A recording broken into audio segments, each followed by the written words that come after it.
So the title of my presentation today is How to Prepare Appealing and Effective Abstracts and Posters for Scientific Communication. And as Mrs. Breton said, I come from Geneva in Switzerland, so just next door to France. I have an appointment with the University of Geneva as an assistant professor, where I run a research lab, the Human Neuron Lab. And I'm also a neurologist practicing at the Hôpitaux, universitaires de Genève, just across the street. And I split my time half and half between these two appointments. What makes me qualified to give this? Well, I don't think I'm more qualified than other physician scientists, but I am a physician scientist with an international research career. So I hope I can give you a good overview of these important topics today. Okay. So basically, it will all start when you decide that you would like to go to a scientific conference. So you're on the plane, you're sitting next to a nice fellow traveler, and he asks you, are you traveling for business or fun? And you don't really know how to answer that question because you already worked so hard to get on the plane with your abstract and your poster. And so you're not sure whether it's for work or for fun. It's actually great fun to go to scientific and medical conferences, and you should definitely make this one of the objectives of your formation, be it residency training or the PhD studentship. You should definitely include visiting an international conference for your education and for fun. Okay. So this is what we're going to cover today. We'll briefly review what scientific communication is, and that's going to help us understand the forms of scientific communication and how sticking to this form will help you communicate more efficiently. We'll then cover what an abstract actually is and how do you write one. Then we'll move to what a poster is, how do you prepare a poster and how you then present your poster. But in addition, we will also try and cover important topics that sometimes get left off until the very end, and they shouldn't. It's how to write the actual title of your presentation and your co-authors list, a very important point. How to choose your conference and what you should not forget to do after the conference itself. Okay, so what is scientific communication? Basically, it's the communication of scientific endeavors, and there's two major flavors of scientific communication. There's that takes place between expert scientists or physicians, and we could call this in-reach, and that opposes to outreach, which is communication of scientific results between scientists and non-experts or the general public. So here, I'm actually going to focus on in-reach communication. Okay, now, wait, why is this lecture actually taking place in English? After all, I'm a native French speaker. Geneva is a French mini state. We have French as our official language, so why should we talk in English today? The reason is simple. It's that English has become the lingua franca of scientific communication, at least since after World War II. The amount of scientific text that is produced in English compared to any other language is vastly, vastly superior. And that, with that state of affairs, it means that mastering English becomes not just an asset, but it's actually a professional skill. So just like you will have to learn, or you have already learned, anatomy or medical statistics or scientific computing, including coding, which is generally thought as a language, then you should, if you don't do so yet, aim to learn English as a second language, as one of the tools in your set of skills. And everyone can learn how to code, everyone can learn medical statistics, and even everyone can learn anatomy. So everyone can learn a new language, even as adults. So I'd like to have a first show of hands for who of you will assess their own English level as at least adequate for their professional needs right now. So that's about, I would say, half of you. Maybe not so much for the other half. Would the other half actually confirm that they don't feel that their English is enough for scientific communication? So those who don't think that their English is enough for scientific communication, raise your hands. So we know the system works.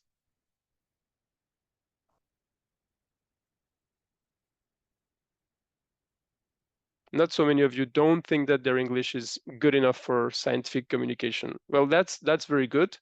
I'll still cover a few bases about how we could possibly improve our English as a skill set.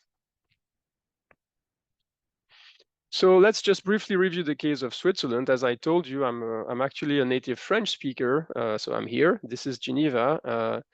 Most of my fellow Swiss citizens actually speak German, or even worse, a dialect that is derived from German. We also have speakers of Italian, and we have a tiny minority that speaks a language that is now spoken nowhere else in the world. So how do we actually make do in terms of scientific work? Basically, most of scientific research in Switzerland is funded by this Swiss National Science Foundation, which redistributes tax money to scientists based on peer assessments. And so in order to get money to do your research, you need to apply for a grant with the Swiss NSF. And in which language do you then write your grant, given all the national languages? So the SNSF has adopted a very pragmatic policy, which is that English is the principal scientific language of the Swiss NSF. That means that the vast majority of grants are written in English. The vast majority of scientific output by Swiss scientists takes place in English. There's many journals that are edited in Switzerland, including all the Frontiers series of journals. You might be familiar with those. They're all edited in Switzerland and they're all in English. I would say the only exception to the English as a scientific communication language is continuing medical education, where in that case, most CME journals in Switzerland are actually edited in one or two of the national languages. But apart from that, English has really become the major way of communicating, even between scientists who speak the same basic language in Switzerland. And I think it's a really great way of proceeding because it forces you to adopt English as your main work language, and it helps you. The more you write, the better you will be at writing, and that improves the quality of your written English. So how can one actually improve one's English skills apart from attending lectures? There's many ways you can use. One that I would really recommend is to get exposed to English. And of course, you should be exposed to serious English, but you can also expose yourself to non-serious English, or the English that's out there. And you can do that by reading books, by watching TV shows. You can turn the subtitles on, and that really helps you follow, and you're still exposed to the audio. If you take attention to the lyrics in songs, if you play video games, you can switch the language to English. That's all ways of improving your exposure to English in a non-English speaking country. I'm sorry, sometimes the light in my office dims, and I'll just wave my hands to turn it back on. Of course, you should also expose yourself to medical or scientific English. And for that, one of the best ways is to actually read in English. And so many textbooks of science and also medicine are often first written in English before being translated. So if you think about, for instance, Harrison's Principles of Internal Medicine, this is a huge medical textbook that's regularly updated and then translated into many languages, including French. But you can actually access the source material in English. The same goes for neuroscience textbooks, for instance, the one edited by Pers and colleagues, which is the one that we use as the undergrad teaching book here, is generally translated into French, but it takes several years before the French translation arrives. And you can actually access the original English, and it's generally even cheaper.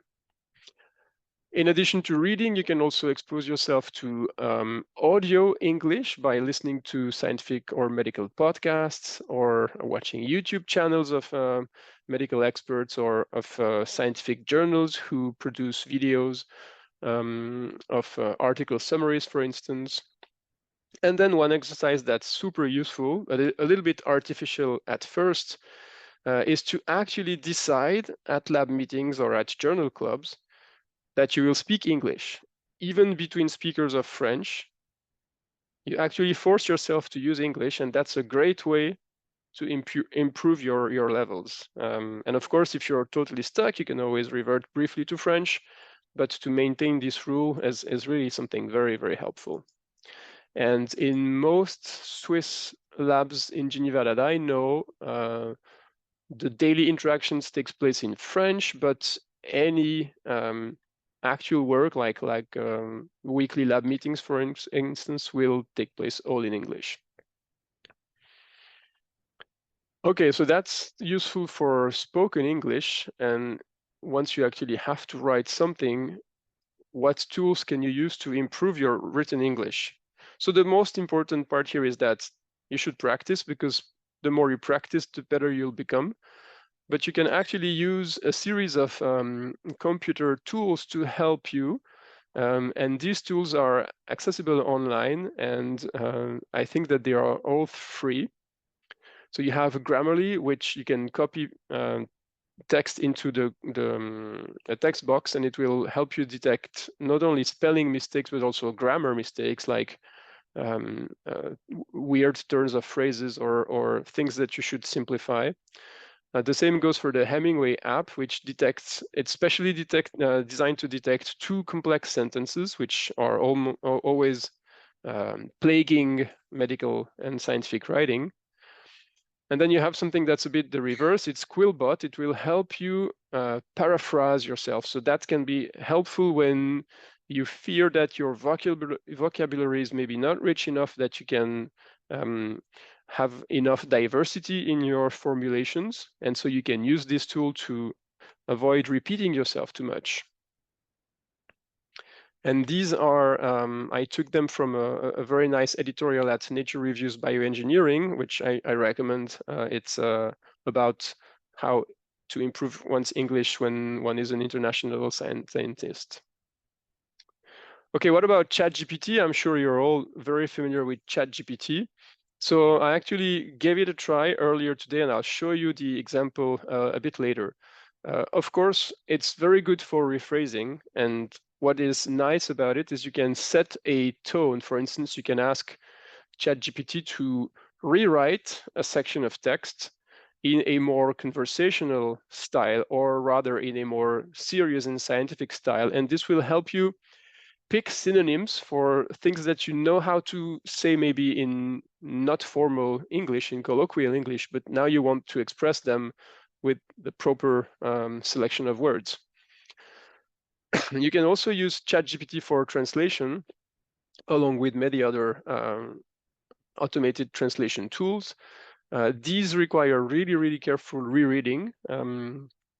And one thing that needs to be kept in mind with ChatGPT is when it generates text, it can invent stuff. For instance, it's been shown that you can ask ChatGPT to write a scientific abstract out of almost nothing for you, and then it will throw in references. And these references could be to non-existing journals or to non-existing papers in existing journals. So you have to be very careful about the output of you have to be very careful about the actual output of ChatGPT, and you really need to reread carefully what comes out of it. But that being said, it can be a powerful tool to improve one's written English. Okay, so back to the main topic. What is scientific communication between expert scientists? So when do you engage in scientific communication? Well, typically when you think you have found something new, and that could be the results of your PhD thesis, it could be an interesting medical case report that you'd like to share with the community. And then you discover that scientific communication sticks to a relatively rigid structure, which is at the same time very intuitive. You are basically going to try and answer those 4 questions. Why did I investigate? How did I perform my investigation? What I found? And what this all means. And this framework for scientific communication has been put together in the 60s, so it's a little bit more recent than actual scientific communications, which date back several centuries now. And this is nicely summarized by this acronym IMRAD. Introduction, why I did my research, methods, how I performed the research, results, what I found, and discussion, what it means. So this is going to come back over and over again during my presentation, and you're going to get back to it each time you're going to produce any form of scientific communication. And there's basically 3 main forms of scientific communication. The first one, the largest one in importance in terms of the body of work presented, takes the form of scientific papers. And then there's oral communications, such as the one I'm giving now, basically, and posters. Posters generally are they are joint in that there is a solid format, so it's written, but then you have to present your posters. There's an oral communication part to presenting a poster as well. And actually, even though you might think that a poster has little in common with a series of PowerPoint slides or with a scientific paper, all forms of scientific communication should follow the IMRAD format, and they all have an abstract. Okay, so now what is an abstract? So basically, an abstract is a summary of your scientific communication. Very briefly, scientific communication is probably about 3 centuries old now, and initially papers came without a summary. And summaries appeared in the early 1800s, so about 2 centuries ago. And interestingly, these early abstracts were published not together with the paper, but afterwards.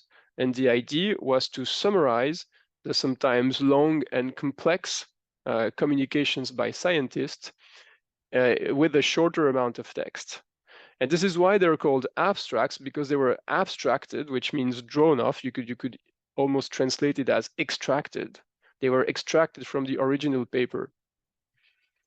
Later in scientific communication, abstracts were published in advance of the papers as a form of advertisement, if you will. And it's only since about 1 century that the abstracts came to be published together with the full paper, as is now systematically the case.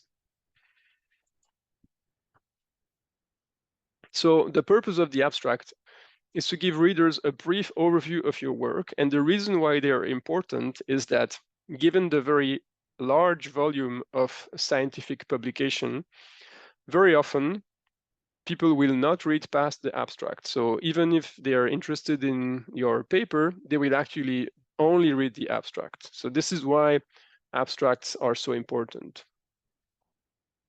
Another reason that abstracts are important is that they are easily accessible. In opposition to, for instance, the full paper of a Nature or a Science article, which is behind a paywall, so you have to be a paying client of the journal to be able to access the contents. The abstract is generally not protected by the paywall, and it's visible and findable on databases like Google Scholar, PubMed, and for conference abstracts, it's going to be accessible on the conference website and on its abstract book, which now generally takes the form of either a PDF file or an online database. And there is another reason why abstracts are particularly important to you as early career scientists, is that abstracts are generally used by grant or prize committees to pre-select the people who will receive either a travel grant or a poster prize. So the preselection occurs on the abstract only, and this is why the abstracts carry extra weight for you guys. Okay, so how do you actually go about writing an abstract? So what should be in there? So you can actually use this this little tool that basically the abstract itself tells you what should be in it. It should be absolutely straightforward and actual data presentation and interpretation. So basically the abstract should really stick to the bare bones of what your scientific communications message is. So when you write the abstract, you should keep in mind the IMRAD structure. And even though you might not write the actual words, introduction, methods, results, and conclusion in your abstract, the general flow of information should still follow this structure. And this makes good sense because, of course, when you read an abstract, the first thing you are going to want to know is what this is about. So what is the context that this particular research took place in? And then what this research sought to address as a question. Sometimes in abstracts, you can actually ignore the methods section if it's easily deductible from the rest of the paper. For instance, if you're working with functional MRI, you might not need to spell out exactly what you did with the functional MRI. It suffices to mention somewhere that you collected data using functional MRI.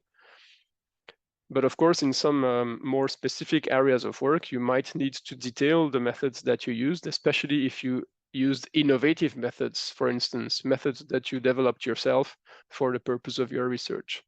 And then you move on to the result and summarize what you observed, and then try to interpret what it means. So generally, the conclusion of the abstract is kept very short, 1 or 2 sentences only. And then the full paper provides much more ample space for a thorough discussion, including strengths and weaknesses of the paper and how the paper inserts itself in the more general framework of the research. Sometimes abstracts require to be structured, for instance, if the guidelines of the journal or the conference ask for it. So typically structured abstracts will actually have the words introduction, methods, results, and conclusion typed in. But even non-structured abstracts should be structured. I think this is an important point to remember. Now there's several article types. This is more the case for clinical research. So I'm going to ask for another show of hands here. Who engages mostly in clinical research or in clinical work?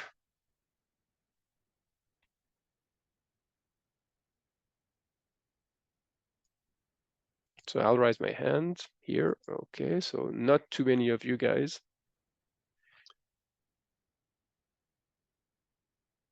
Ah, see, there's a few. Okay, so because reporting clinical research has some significant stakes, especially when you think about reporting research on pharmaceutical products or research on diagnostic methods that can influence medical practice. A series of guidelines have been published for different types of clinical research. For instance, if you conduct a randomized controlled trial, you should conform to the consort reporting guidelines. And these guidelines not only concern the full body of the paper, but also its abstract. So these guidelines constrain a little bit what should and should not be in the abstract. It's the same for observational studies and for systematic reviews and meta-analysis, which follow a very, very strict template. And you can find all of these exceptions here in this PLOS blog post about how to write an abstract, which is very useful.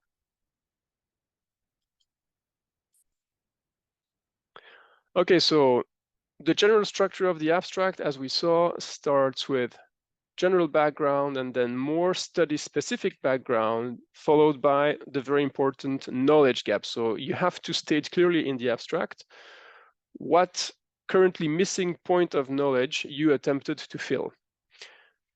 And then you can move into the results part with this here we show phrase that helps readers understand, okay, so now up to here, the knowledge gap was exposed, and now we're going to move to what the people actually did and found, then the results and the results implications. And the Media Lab of the Massachusetts Institutes for Technology actually tried to dissect a couple of abstracts using this structure. And what I suggest now is that we're going to review this and color code the sections of the abstract with respect to these sections. So what we'll do is we'll show first the two examples selected by the MIT. And then I'm actually going to give you one of my abstracts, and we'll try to review the abstract together to see what its strength and, well, if there are any, and weaknesses are. And then I'll give you a little exercise to try and actually make it better. And finally, we'll ask ChatGPT to make it better. Okay, so these are the two examples. They're from very diverse parts of biomedical research. This one published so in Nature, ecology drives a global network of gene exchange connecting the human microbiome. And you can see here the text of the abstract, and it's already been highlighted by the MIT folks, together with some handwritten comments. So you can see that the overall structure is very well followed here. General background, horizontal gene transfer, the acquisition of genetic material from non-parental lineages, is known to be important in bacterial evolution. And you might know in particular, that's how bacteria can become resistant to antibiotic medications. So that's the general background. In particular, so they even pinpointed for you, in particular, horizontal gene transfer provides rapid access to genetic innovations, allowing traits such as virulence, antibiotic resistance, and xenobiotic metabolism to spread through the human microbiome. Okay, so this is more specific because now it tells you about actual characteristics that are important to humans and to this research, and the more specifically, not just bacteria, but now the human microbiome. Now, the knowledge gap. Recent anecdotal studies providing snapshots of actin gene flow on the human body have highlighted the need to determine the frequency of such recent transfers and the forces that govern these events. So at this point, you know that this is going to be what the authors are going to try and address. And so they continue with the here we show sentence. So here we report. The discovery and characterization of a vast human-associated network of gene exchange, large enough to directly compare the principal forces shaping horizontal gene transfer. Then they move on with the description of their results that is quite detailed. You see that there's some concrete numbers in there. There's even some results of statistical testing if appropriate. So this basically is an excerpt of the key findings of the study that are presented in a very scientific fashion, very, very actual, very, how do you say, very, very concrete. And then they move on to the interpretation section, which is longer than in most abstracts. Here you have two very long sentences, possibly overlong. We show that within the human microbiome, this ecological architecture, blah, blah, blah, it continues like this. So I think this is a very good example of a structured abstract that does not actually explicitly state its structure, but you have the introduction. The method is not disclosed because it can be deducted from the results, and then the interpretation section, which is here maybe longer than in most abstracts. A second example, very similar highlighting approach, now in a different topic, clonal dynamics of native hematopoiesis, so the formation of blood cells. And this is the abstract. You see it's a bit shorter than the previous one. The general background, it is currently thought that lifelong blood cell production is driven by the action of a small number of multipotent hematopoietic stem cells. Now, more specifically, evidence supporting this view has been largely acquired through the use of functional assays involving stem cell transplantation. And now the knowledge gap very often starts with the sentence, however. However, whether these mechanisms also govern native non-transplant hematopoiesis is entirely unclear. And now the here we show. Here we have established a novel experimental model in mice where cells can be uniquely and genetically labeled in situ to address this question. Here you notice that the description of the results is less detailed. There are no numbers provided, so they decided to be a bit more narrative in their description of the results. And then they move on to the interpretation. Our results demonstrate that a large number of long-lived progenitors, rather than classically defined hematopoietic stem cells, are the main drivers of steady-state hematopoiesis during most of adulthood. And then implications, that's the useful sentence to generalize a little bit your results. Our results also have implications for understanding the cellular origin of hematopoietic disease.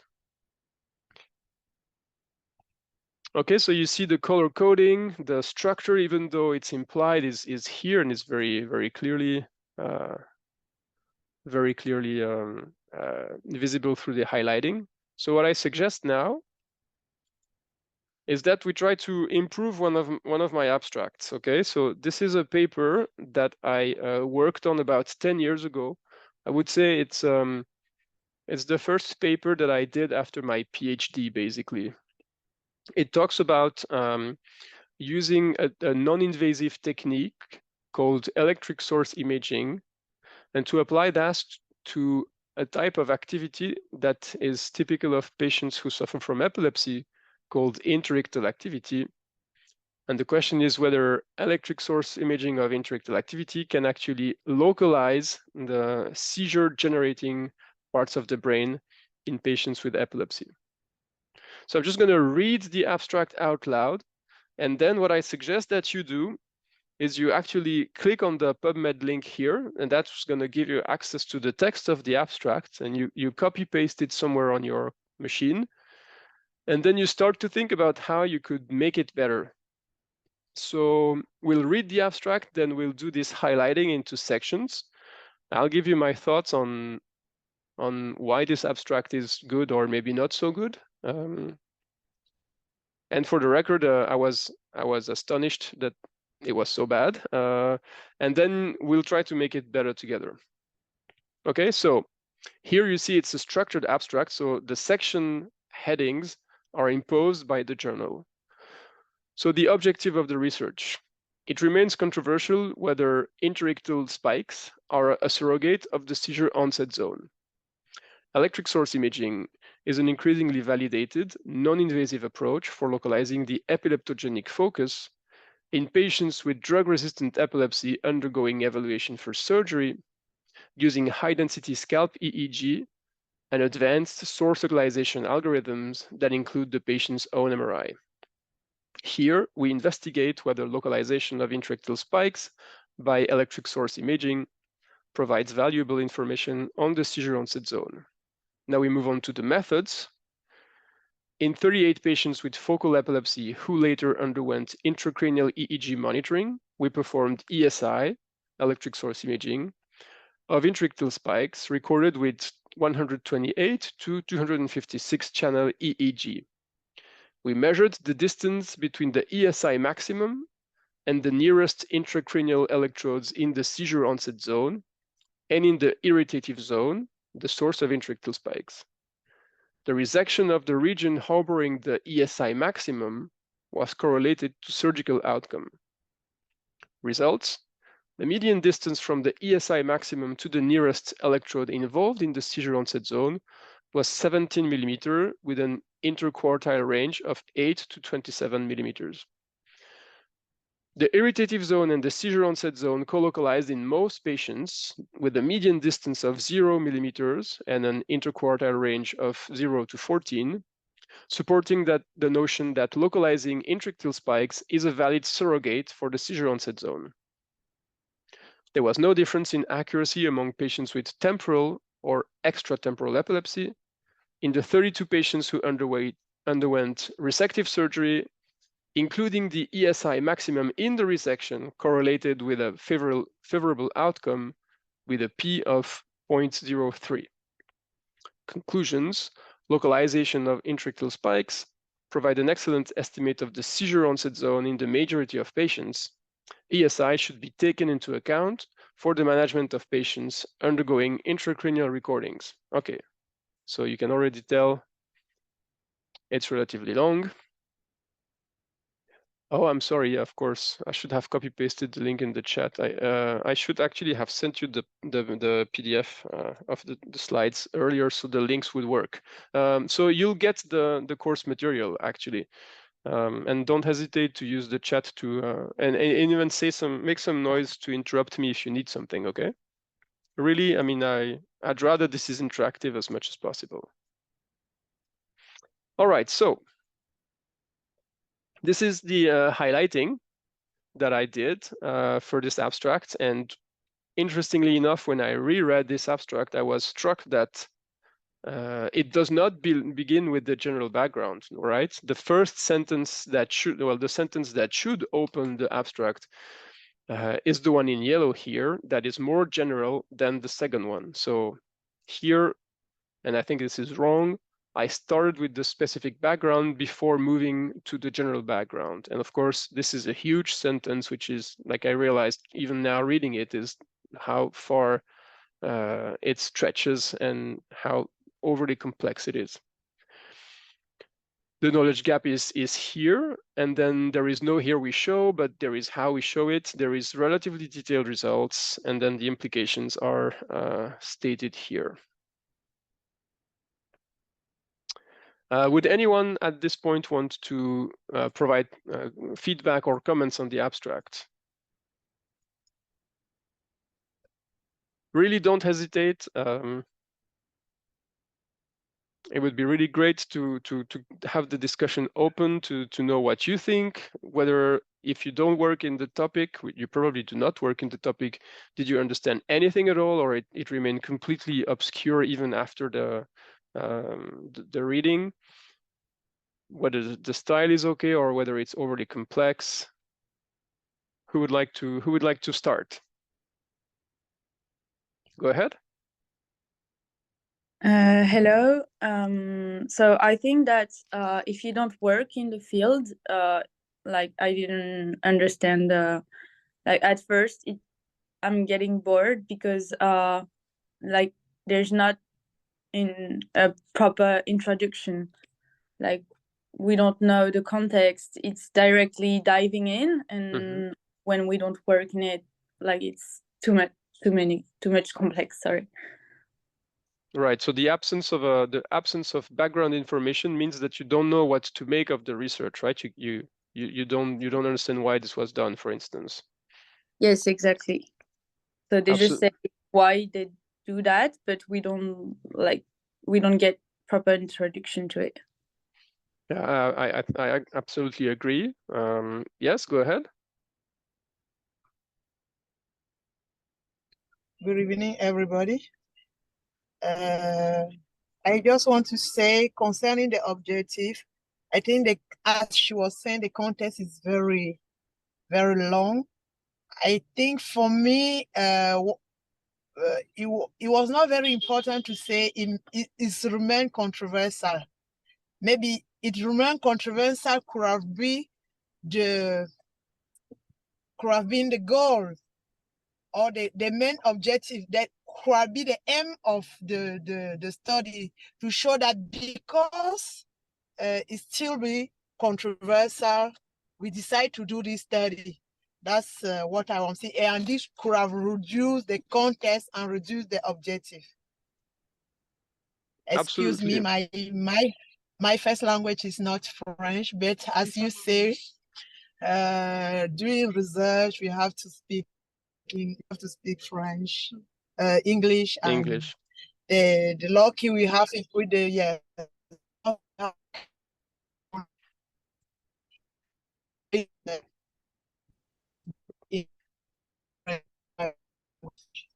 So I'm sorry, you're cutting off somewhat now, but we could understand your remarks on the abstract.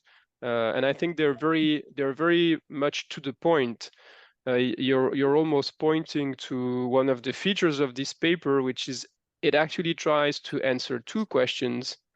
The first question is whether intractile spikes are a surrogate of the seizure onset zone, and then the second question is, can you use electric source imaging to localize intractile spikes? So there's two questions in one in this paper, basically, and this could have been made clearer in the abstract already.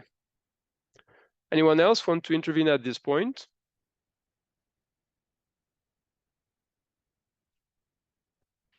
Okay, so if not, I'll move on to Oriane, you wanted to say something more? Yes, I had a question. Is it great or not to put numbers like I don't know if it's very important or if it's just drawing like Sanois information. Like we get lost in the numbers and we don't get focused on what's really important and what they like found out, the importance of what they found out, because we get lost with the numbers. So this to some extent can depend a little bit on the nature of the results that you obtain and the message that you are trying to convey. When you read about guidelines to abstracts in most either conferences or journals, they recommend that you put some hard numbers in there to really explicit the main results. Of course, it would be ideal if the main numbers are easy to interpret. So you could argue, let's say you study a drug against migraine headache, and you start by saying the population had on average 7 days of migraine per month, and our drug reduced that to 3. So that these are very meaningful numbers, even to the general public, right? This would be clearly understandable. I would say in this case, the numbers are a little bit more obscure because it's hard to know what to expect and whether 17 is good or not. Eventually, you figure out that I thought that 17 was very good, as written here. But you're right, you have to choose carefully what you show in order to not drown your main message in numbers. And the worst thing that could happen to your abstract is it becomes a word salad with no narrative anymore. So I think it's a very, very valid point.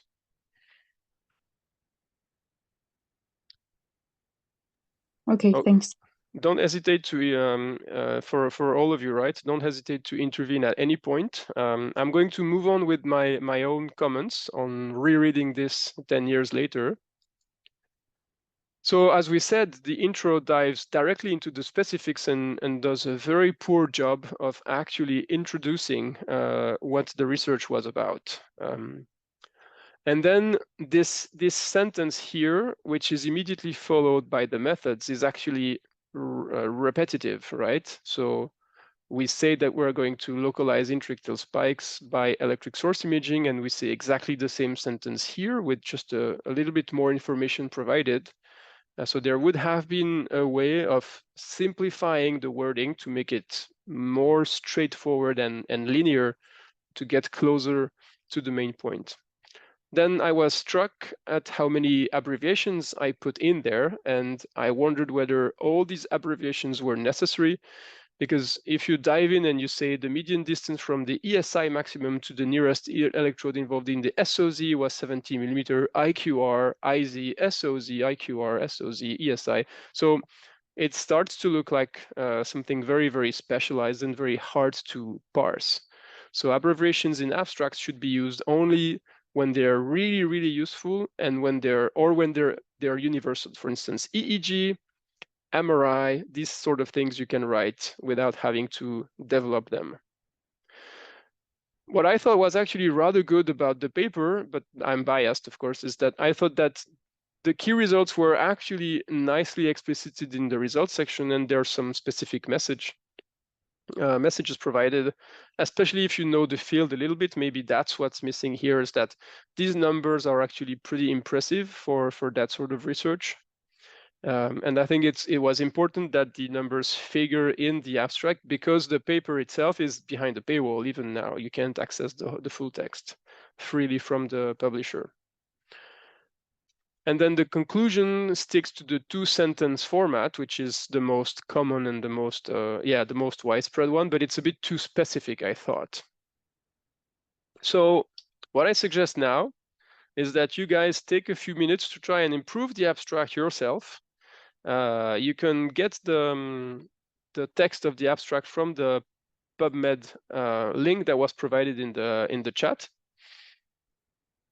And do try and see whether you could rewrite it or you could rearrange the information so that the flow is a little bit more meaningful to you guys. Then I'll show you what I arrived at 10 years after the fact. Hopefully it's better. And then we'll use ChatGPT to, well, only for a section of it, because otherwise it's a little bit too long, but I'll show you what ChatGPT could have done starting from a French language abstract and trying to turn it into scientific English. So you're saying in the first sentence, you include a number. In the second, you give it in a parenthesis. And as you move to the end of the results, I feel that you give less and less information. So that's interesting. So there's one part of your comment which is actually very current, is can you format scientific communication so that it is easier to read by machines? For instance,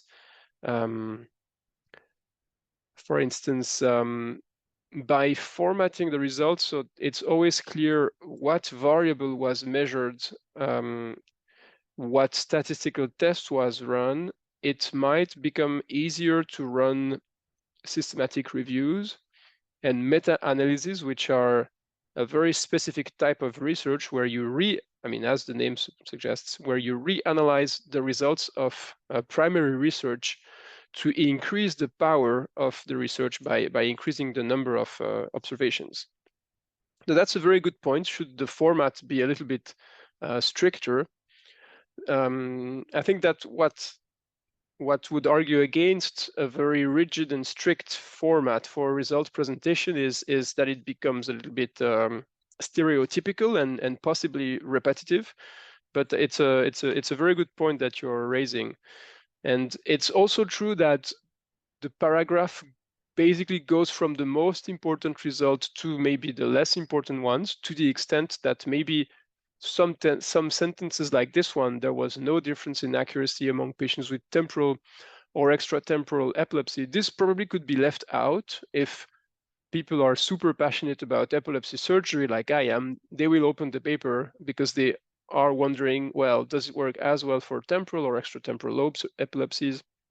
But in the abstract, it need not be there. That being said, in general, you first present your strongest result, the most important one for the generalization of your findings, and then you move to maybe the less crucial results. So I think you pointed to something that's inherent to the structure of the abstract. Thank you. Very useful comments. Anyone else want to say something at this point?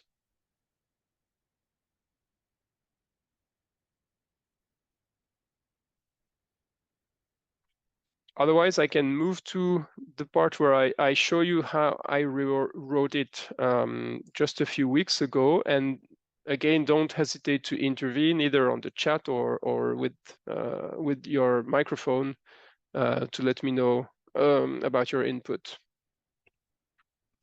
So I split the, oh, there you go, Ariane.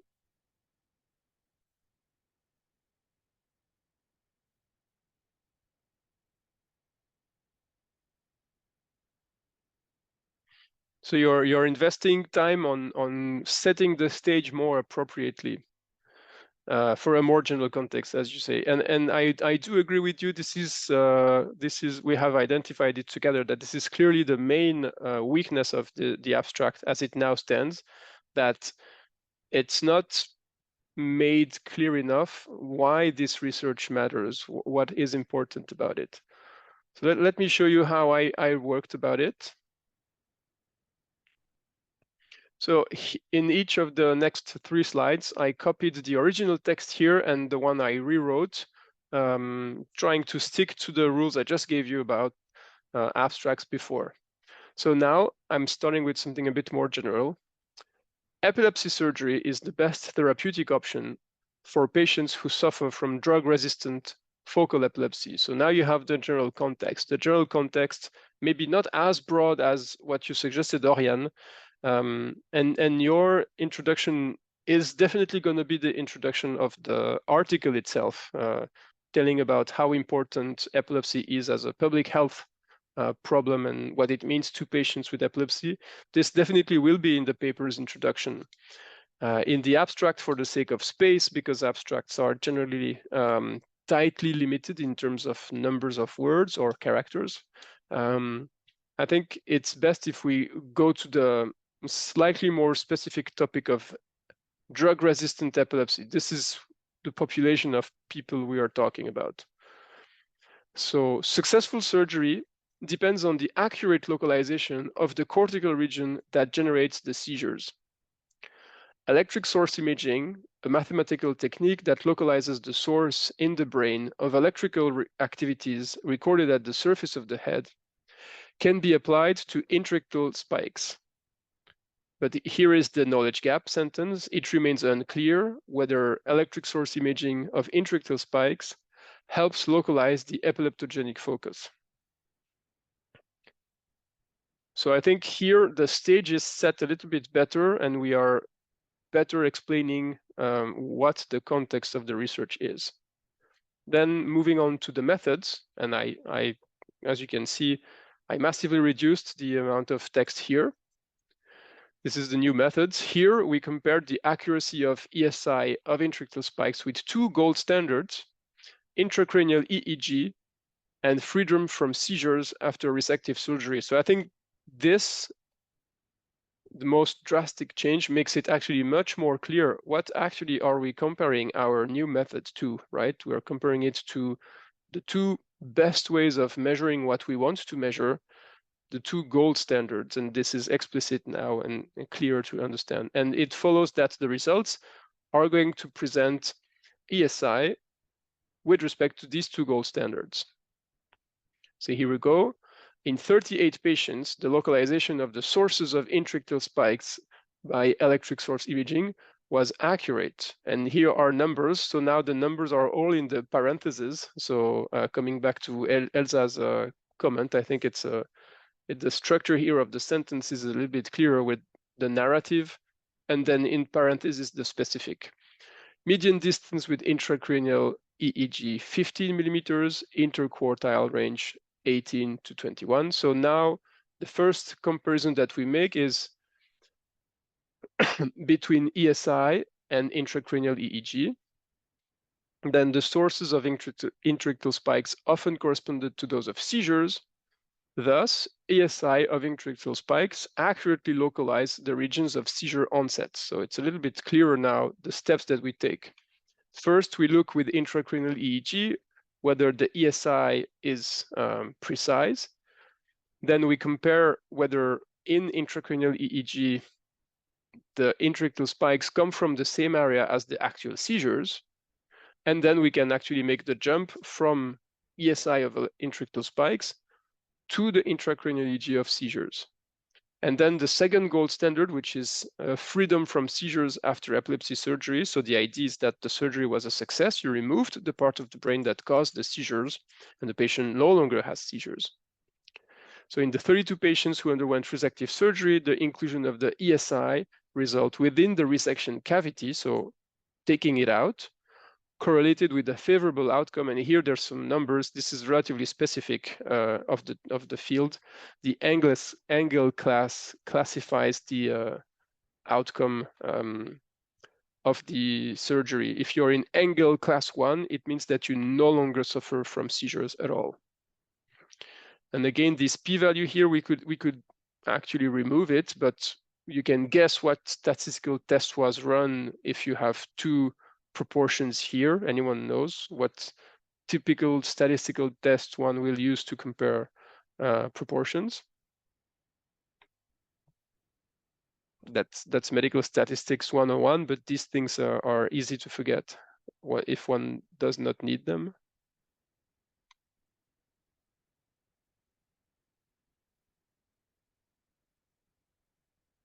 So I'll repeat the question. What statistical test does one use to compare proportions in a table?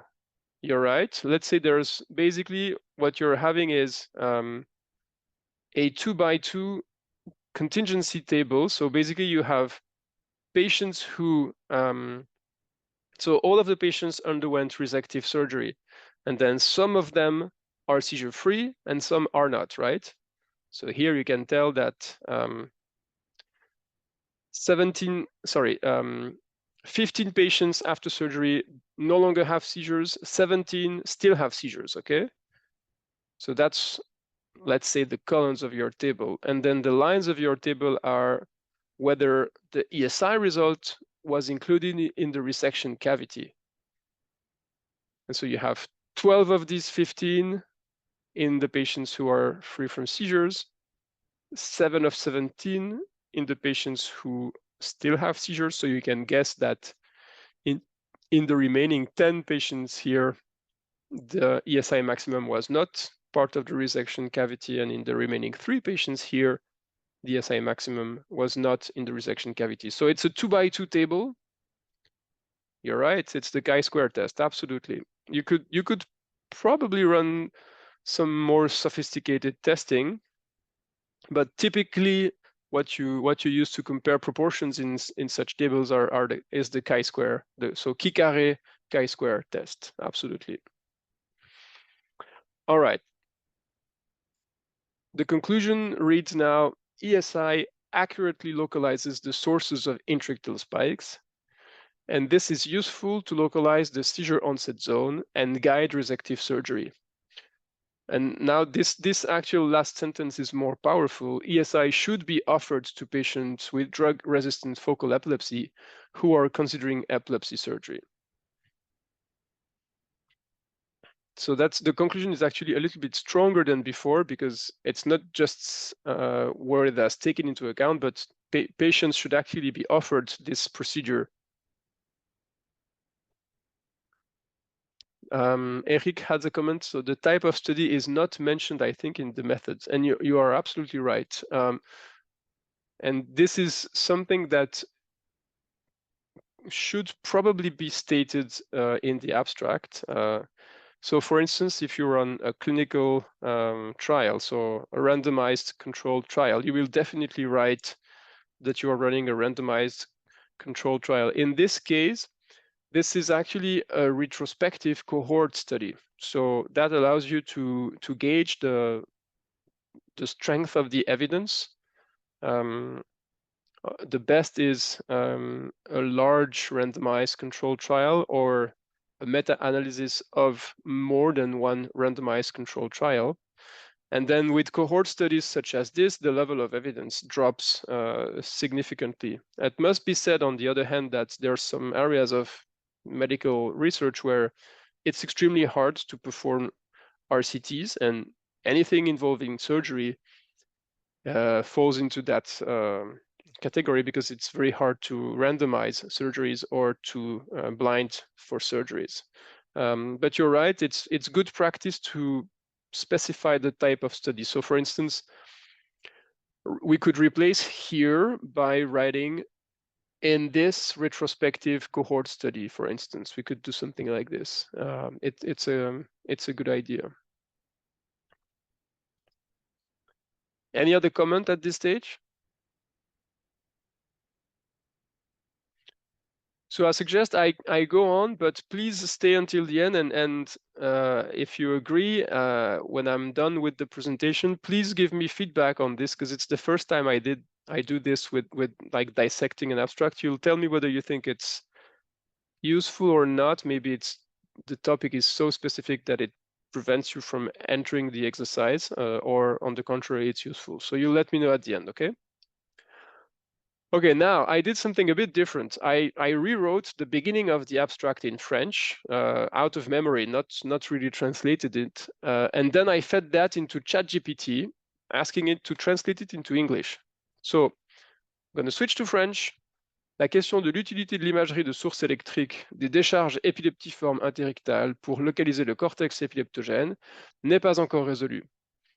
Des systèmes EEG permettant l'enregistrement de l'activité cérébrale avec 128 à 256 électrodes sont à présent disponibles. Ces systèmes promettent de populariser l'imagerie de source électrique. Dans cette étude, nous avons comparé l'imagerie de source électrique des décharges épileptiformes interictales à 2 étalons OR, l'EEG intracrânien et le résultat d'une chirurgie résective de l'épilepsie. So if you feed that into ChatGPT and you ask for an English translation, this is what comes out. The question of the utility of electric source imaging, blah, blah, blah. So basically, if you look at each sentence, you can see that the translation is relatively literal, including some turns of phrases that are pretty common in French. For instance, ces systèmes promettent de. This is something that you actually don't formulate that often into English. And so what I did next is I fed that text into ChatGPT again, but I asked ChatGPT to try and adopt a professional scientific style. So basically, I asked it to rephrase into scientific English. And actually, when you read this, the efficacy of electric source imaging is localizing the epileptogenic cortex through intrictal epileptiform discharges remains unresolved. This is a super nice sentence. I wish I had written it myself. Currently, EEG systems equipped with 128 to 266 electrodes for recording brain activity are available, holding the potential to popularize electric source imaging. In this study, we conducted a comparative analysis of electric source imaging of intrictal epileptiform discharges against 2 gold standards, intracranial EEG and the outcomes of resective surgery. So, I mean, I put that together this afternoon because I had not considered ChatGPT before reviewing my slides, but I think that both the popularity of ChatGPT and its effectiveness will make it a tool that is going to be used more and more by scientists in preparing communications.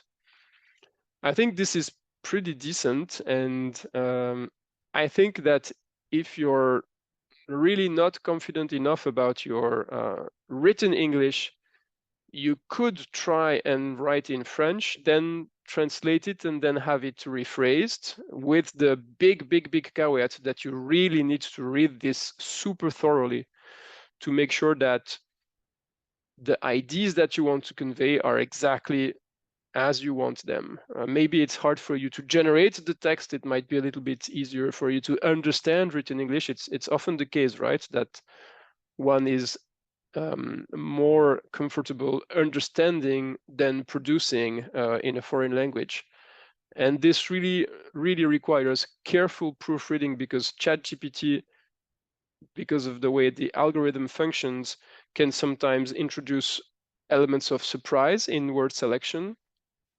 And this surprise could actually work against the meaning that you're trying to convey. So it's not going away, ChatGPT, and scientists are starting to use it to improve their written English. If you do so, you should specify it in the methods section of your article. So ChatGPT is not considered a person, so it does not become an author of your paper, but it is a tool that you use to write, so you should mention it in the methods.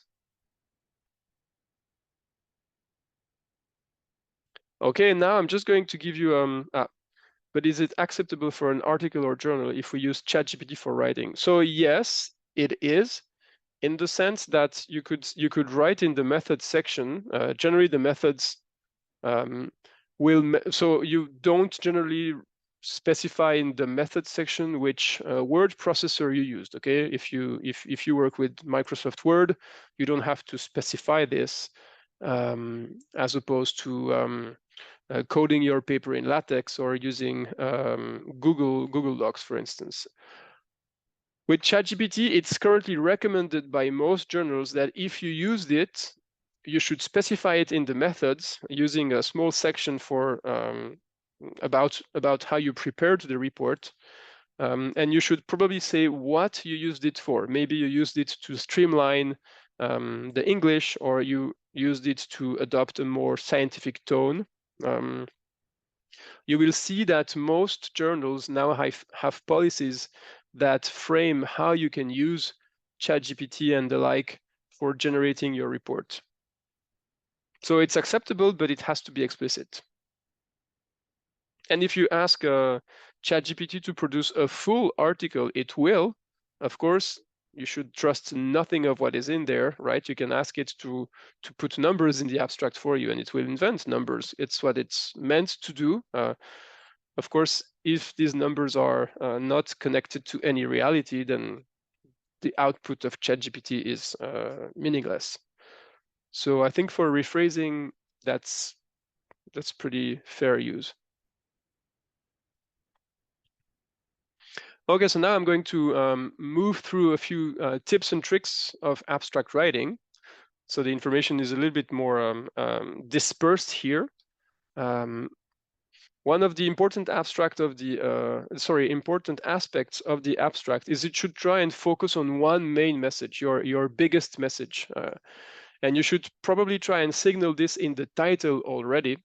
So if I go back to the title of this paper here, remember, electric source imaging of intractable activity accurately localizes the seizure onset zone. That's already a result in itself, right?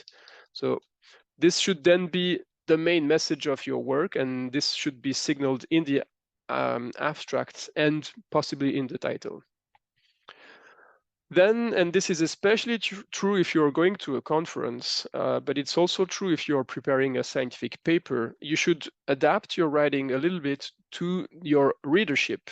For instance, imagine that you are, I'm going to take neuroscience as an example. Imagine you're traveling to a very general neuroscience convention. You are going to want to provide more background information on epilepsy surgery than if you're actually traveling to an epilepsy surgery specific conference. There is such a thing. So you will slightly adapt the way you convey your message. And for that, the most important thing to do is to try and imagine receiving the abstract and reading it yourself. So put yourself in the shoes of the reader. And one very good way of doing that is to actually have readers. So show your abstract to others for feedback. Of course, you'll show it to your co-authors, but you can also ask lab members who might not be co-authors or fellow residents in your residency program.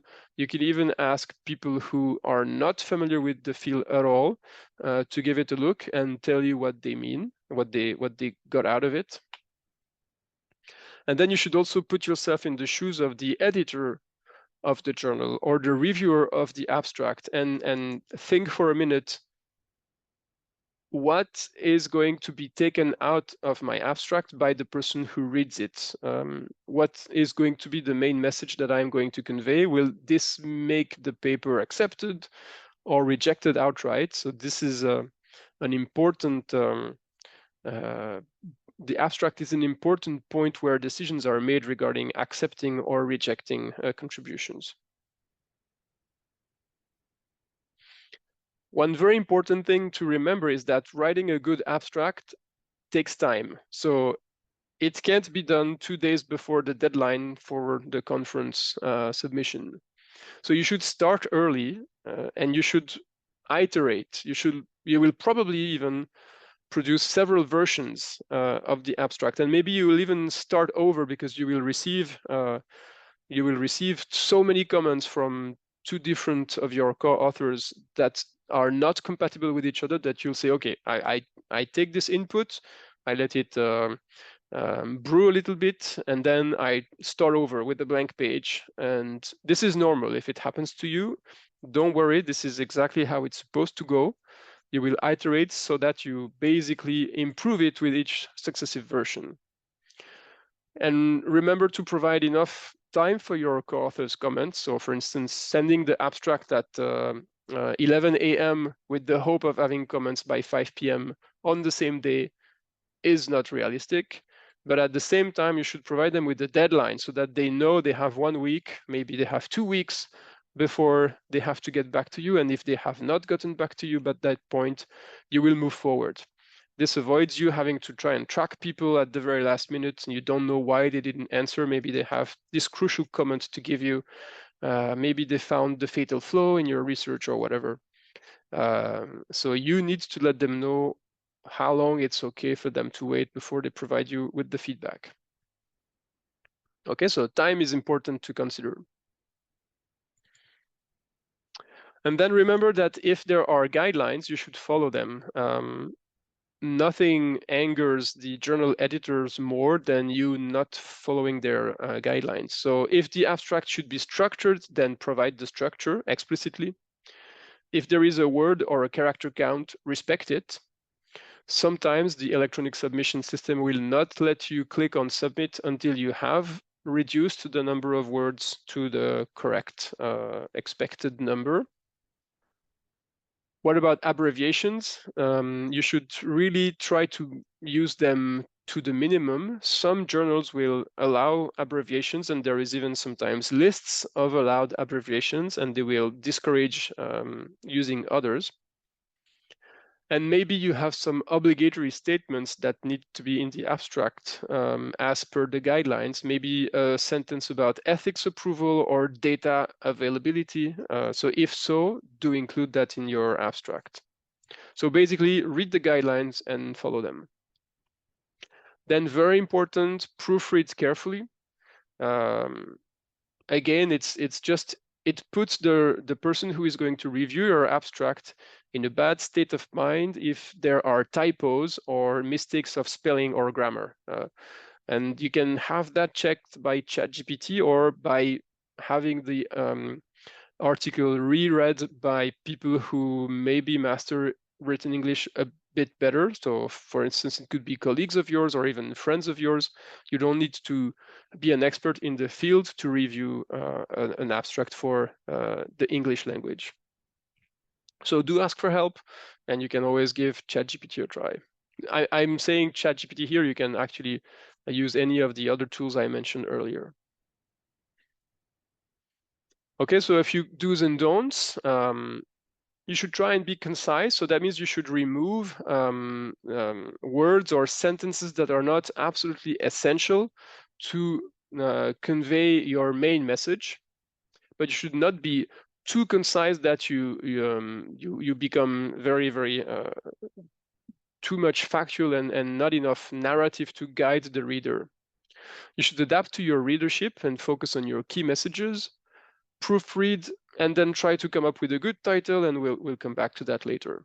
On the other hand, what you should not do in the abstract is to sensationalize. So you should not write, we are the first ones to do this, or in a breakthrough research we found. You should avoid these words that are not essential to convey your meaning. And you should also not speculate too much about what the results mean for science or for medical research. You can allow yourself a little bit of speculation at the very end, but you should mostly stick to the facts in the abstract. Very important, don't contradict yourself. If you have results that are at odds with each other, you should probably select the one that you're going to present in the abstract and talk about the other one in the paper.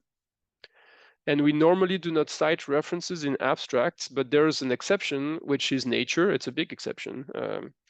So if it's customary, that means if it's the tradition in the journal to cite references, then you might and even should cite references already in the abstract. And how do you know what is customary in a journal? By reading abstracts from that journal. So you should actually give a good look at previous papers from others published in that paper. Okay, so the key messages for the abstract are that the abstract is a summary of your research to reach the most people, and you should include in the abstract absolutely straightforward and actual data presentation and interpretation following this basic structure: general background, specific background, knowledge gap, the here we show sentence, the results, including some methods if necessary, and then you discuss the implications in 1 or 2 sentences. Okay. So this concludes the part about the abstract, and we'll move on to now scientific posters and how to make them. Okay, so what is a poster? So, I mean, you all know what a poster is, right? It's a big piece of paper with stuff printed on it. But what is a scientific poster? So it's a graphical presentation of your research work, which is typically printed and displayed at a scientific conference. And in the best scientific conferences, there's actually time allotted for poster presentations, the poster hours. For instance, it can be over lunch, or it can be at the end of the afternoon's conferences before the big lecture of the evening.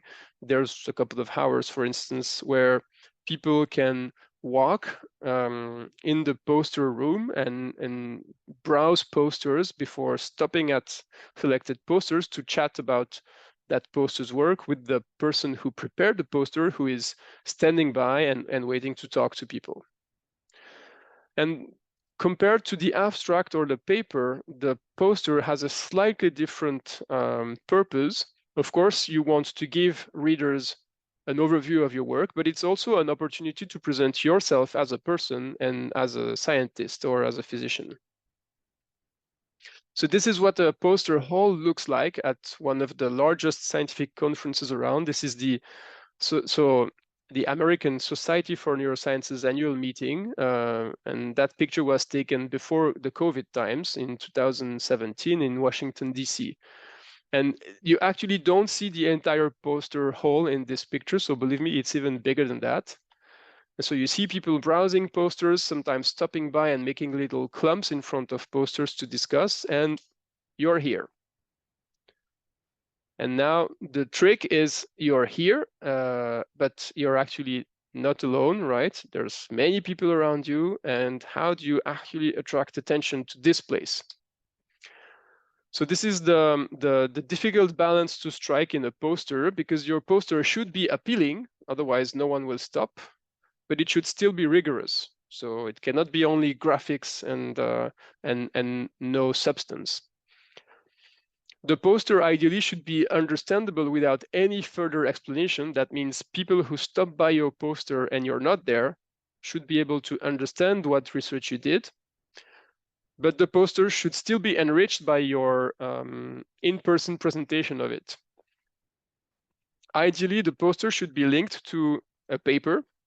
Very often we make the posters before we make the actual full paper, but it shouldn't be a copy-paste of it or just taking all the figures out of the paper and putting them on the poster with the legends. And so the poster should reflect your personality, and this is why it's so unique in scientific communication, but at the same time, it has to be professional. So how do you strike that balance? How do you make a poster? So basically, this is the steps you have to follow. You start with writing the title and the abstract. This is the abstract that you are going to send to the conference, and the organizing committee will tell you, we accept your abstract. Most of the case they do, or we maybe do not accept your abstract. If the abstract is accepted, you are welcome to travel to the conference, print your poster and put it up and present it to others. Then you read the guidelines, very important. Poster size and format. At each conference, you see people who show up with posters that are either twice bigger or twice smaller than all of the others, or posters that are printed in the wrong way. So if the panels for posters are portrait and you show up with a landscape portrait poster, you're going to anger your neighbors because you're gonna basically overtake your space and invade theirs. And it just looks unprofessional to have a poster whose format is different from all of the others. Then you prepare the actual poster, we'll talk about that. You have it printed, and then you prepare the oral presentation that you give if someone stops by your poster. And very importantly, this takes time. It takes considerable time. Even if your figures are ready, even if you have the paper written, it takes time to put the poster together. And you should never underestimate the printing time. It can be up to a week sometimes. So don't forget to allow some time for the poster to be printed. Okay, so what software should you use to put your poster together? So This is a little comic strip taken from xkcd.com about the general quality of charts and graphs in scientific papers, and it says, well, when PowerPoint became very popular, the overall quality of graphs in scientific papers dropped by a lot. I don't think it's entirely fair, and I actually use PowerPoint for one main reason, is that it's generally provided by your institution at no cost to you. And given that the alternative, the most famous one is Adobe Illustrator, is definitely not free, and we're talking about maybe a couple of hundreds of euros here, then PowerPoint becomes attractive by default. There are some open source alternatives to either of these softwares, such as Inkscape, which is very, very decent in terms of what it can do, but it's harder to use than either of those two software programs. So I do them in PowerPoint. I generally prepare the figures elsewhere, and then I put together the layout of the poster in PowerPoint. So the first thing that you need to learn to do if you want to do that is, how do you change the format of your PowerPoint slide to turn it into a poster? You have to go through the design menu, then change the slide size and custom type in the, for instance, A0. So here we have an A0 landscape slide, and the slide itself becomes your poster, if you will. And of course, you adapt this accordingly, following the conference guidelines. Okay, now some tips for design. So the one thing that is not allowed to do is to take your journal paper, cut and paste it, and put it in a poster format. This is, of course, no one is going to stop you at this poster except to say that this is an example not to follow. So these are the takeaway messages for poster design. You should write with really big characters. You should remember that people are going to try and read your posters from a few meters away. If you remember that photo from the Society for Neurosciences meeting, people typically stand a few meters away from the poster itself, so it should be written in very, very large letters. And you should be you should use various fonts and various font sizes sparingly, so that it is clear that a bigger font size, for instance, indicates the beginning of a new section, or maybe a different font indicates the legend to the figures or something like this. You should use color wisely and sparingly, so you should restrict your color palette to a few highlights that will have a purpose, for instance, indicate the section headings or indicate maybe the methods in a slightly different color. You should aim for a good balance between illustrations and text. Most of the time, the illustrations are the most important part because this is where you convey the results. But a poster with absolutely no text is very hard to enter and to read for someone if you're not there to guide them through the poster. So at least some blocks of text might be crucial. And very importantly, the layout of the poster should guide the readers in the order that it should be taken in. And we'll have a few examples later on. So there's many ways you can put your poster together, but one of the typical layouts, if maybe a little bit conventional and boring, is to have a title block, typically at the top, where you will write the title and you use the biggest font size you have for the title, the authors and their affiliations, and you generally have space for the logo of your institution. Then you will typically reproduce the IMRAD format by having the introduction, maybe a few words about methods. Sometimes you can skip them. Again, if you're doing fMRI, it's so clear from the figures themselves that it is fMRI that you might not need to explain that you used fMRI. You can skip to the main result.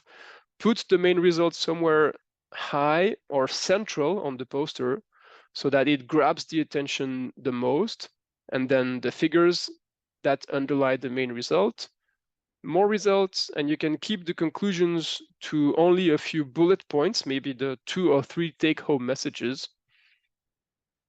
References and acknowledgements are not compulsory on posters. If you don't have space, it's okay to not have references. You can always provide them to people who are interested afterwards.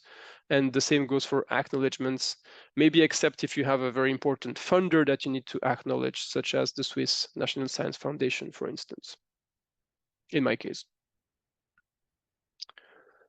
A few more tips, and these come from this website, BioRender, which also is an app that provides graphical cartoons for medical concepts. Like you can basically have packages where you can download cells and their receptors, so that can be quite useful for putting together illustrations. They recommend that you keep the margins between your blocks of text and images constant, so it helps with the readability. The grid arrangement is pretty typical, and they might not be the most sexy posters, but they're very efficient and they're maybe a bit easier to do. And then you should highlight the main results, maybe by slightly altering the background or maybe altering the title of that figure, so you understand when you arrive at the poster, oh, this is the main message is this. And then text hierarchy in terms of numbers of fonts and numbers of font sizes, so that you can see the hierarchy between the information points. And very importantly, and we'll come back to figures a little bit, the figures should be thought for posters, which means they should be big and they should be readable from afar, and they should be self-contained. So that means it's better to put more information directly on the figure than to have a very long block of text that's the legend to your paper's figure, because the big block of text next to the figure will A, be ugly, and B, will discourage people from engaging. Okay, so these are the two extremes that you could go. This is a poster that looks very serious and legit. There is lots of text. There is some scientific-looking graphs, but there's really too much text here. Like, who is going to invest 15 minutes into reading the whole poster at the conference where you have 17,000 other posters to check out? So this is just like too much text. On the other hand, this looks really fantastic. You have a big figure here that seems to summarize the whole paper, some icons. It looks great, but maybe it looks too graphical, and there's a style over substance issue here, that it's not clear exactly where the scientific message is going to be conveyed. So these are maybe the two extremes for poster design. I just dropped here a few extra links with examples of poster designs, especially this one here, which is, I mean, you notice it's the same as this actually, has really some spectacular templates that you can even download, but they're very graphical, so they might be hard to adapt to your needs. This website here has good advice on font and font variety, font sizes, with specific recommendations as to the title, the section headings, and so on, and the use of colors, which colors go well together and which do not. And then this is a slightly less detailed discussion about posters from New York University. Okay, now just a couple of examples from my lab. These are the two most recent posters that we produced. This is a poster about a toolbox, actually. So it's a computer program that allows you to localize intracranial EEG electrodes. And you can see that this is a very graphical poster in the vein of the one I showed you before. We did not have that many scientific results to report with respect to that poster. We mostly are advertising a method that takes the form of a computer program. So that's why I think this very graphical way of presenting the poster worked really well for that case. And you can see here that there is a QR code that provides the link to the source code for our computer program, which is provided open source. Now, vastly different also from my lab is a poster that now contains some actual scientific experiments and data. And I think that the first author did a relatively good job of trying to guide you through the sections of the poster. So you start at the top left with an introduction that takes the form of bullet points. And then the rest of the section here is basically the method. So where the intracranial electrodes are, what the patients with intracranial EEG were supposed to do.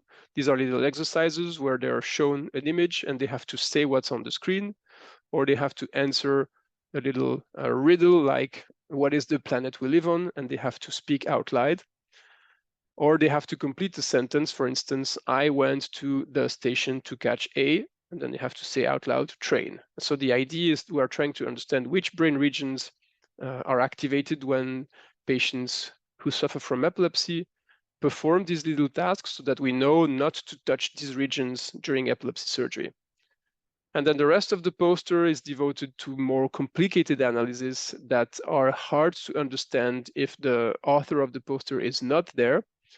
But she tried to guide people through it by putting these little bubbles, which I think is a nice, a slightly unconventional and nice way of giving some additional information on the figures, which might otherwise be too hard to read for people who are not specialists.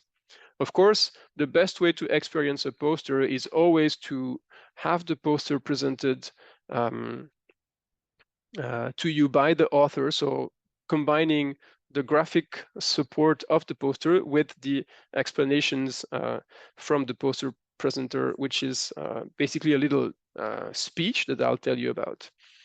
So how do you make a QR code? Do you recommend specific websites? You use websites, basically, exactly, and I don't recommend any one over the others. Basically, the QR code is just a graphical way of presenting text. So any QR code that you can think of will work. Some are more fancy and they allow you to have figures in the middle, like your university's logo, for instance. And others are more bare bones. Honestly, I don't remember what I used the last time I did it, but I'm sure you'll find. And you can always write me an email and I'll ask Laura to let me know, and I'll transfer that to you. Okay, you see here conclusions are relegated to the bottom part because most of the time, if you're really interested by the poster, you are going to chat with the poster's author, and she even put a little emoji figure of herself here. And acknowledgements here, we decided that we would put an acknowledgement because we do research with patients, and it's they are freely giving their time to research, and we felt that we wanted to acknowledge that in addition to the funder. Okay, so now moving on to the contents and not just the looks of the poster. Compared to putting your full paper together, here you should really focus on one or two key results because you will only have space for a handful of images that you should carefully select. They must be beautiful and meaningful. So you should not attempt to show everything that you did on the poster. So not every last analysis should be in there. Really, you should curate your poster. And as I said, you should aim for illustrations that are revealing and attractive. So how do you make a figure that is revealing? At least let's focus on this. Typically, you're going to convey quantitative information using figures, sorry. And there's things that should always be labeled if you show a figure on a poster or on a paper. First, you should label what variable you are plotting, right? So you should say, let's say this is the number of days in the month with a headache. And then you should indicate the scale. So for instance, this could be 1 day per month, 2 days per month, 3 days per month. So you should provide a unit for your variable. And then in addition to plotting the mean, for instance, or the central tendency, more generally, of your variable, you should provide a way for the readers to understand the dispersion of your data. So this is often done with what's called error bars here. And then you should label that. You should say, well, this is actually the standard error around the mean. Sometimes you are going to want to plot other measures of dispersion, and you should explicitly label these. This works very well for data that has only 1 or 2 dimensions.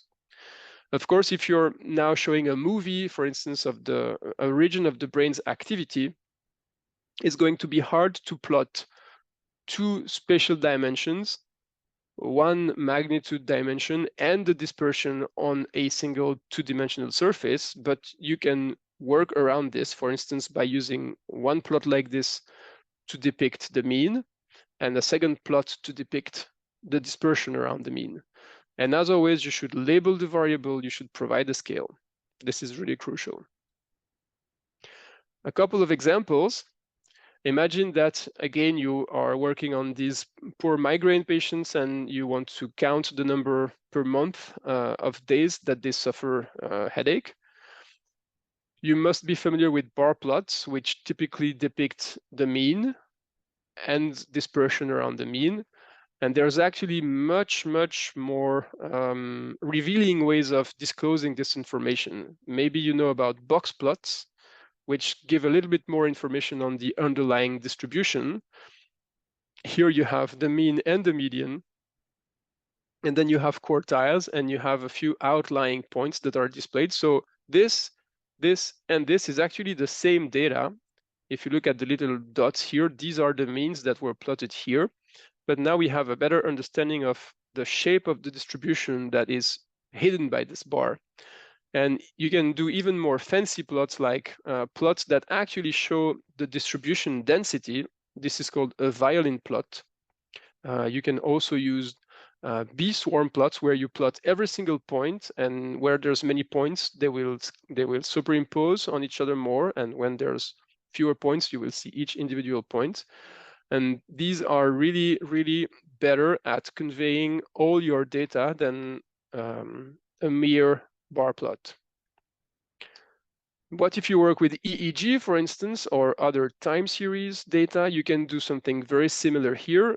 This clearly shows or suggests that there is a difference between 2 conditions, one called correct, which is plotted in blue, one called error, which is plotted in red, but you can't assess whether this difference means anything because you're lacking a measure of dispersion and you're lacking the outcome of a statistical test. So you can transform this figure into that figure.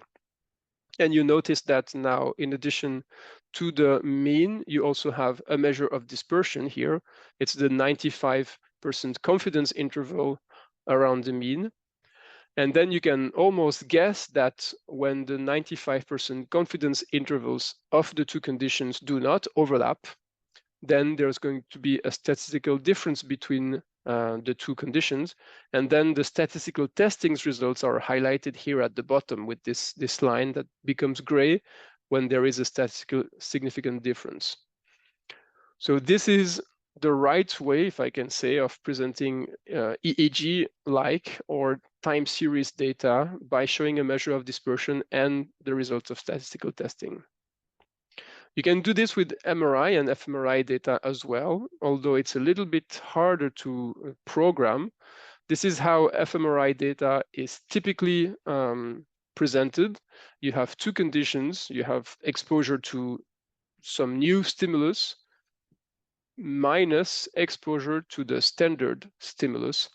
And you basically subtract the brain activation from the novel to the standard, and you color code in warmer colors when the novel stimulus elicited more brain activity, and you would use cold colors if the novel stimulus elicited less brain activity. So here we are lacking a measure of dispersion. This is hard to render on 3D images. We are also lacking a measure of what goes on in the brain outside these regions, and you can actually make the map much more meaningful by first showing the data everywhere and then highlighting the statistically significant regions. So you notice that the regions that are detoured in black here were the same that were shown here, but now we also show the rest of the map. And then you can provide the measure of dispersion by zooming onto maybe this plot of this part of the brain and showing how individual participants' data varied with respect to each other. Okay, so these are tips for creating figures that are more meaningful and additionally look very good. And they come from this paper by Alan and colleagues in Neuron that I highly recommend to you. I think it's a very useful paper. So when you get the course material, you will be able to click on the links, and otherwise I can quickly copy paste this for you if I don't mess too much. Let's see.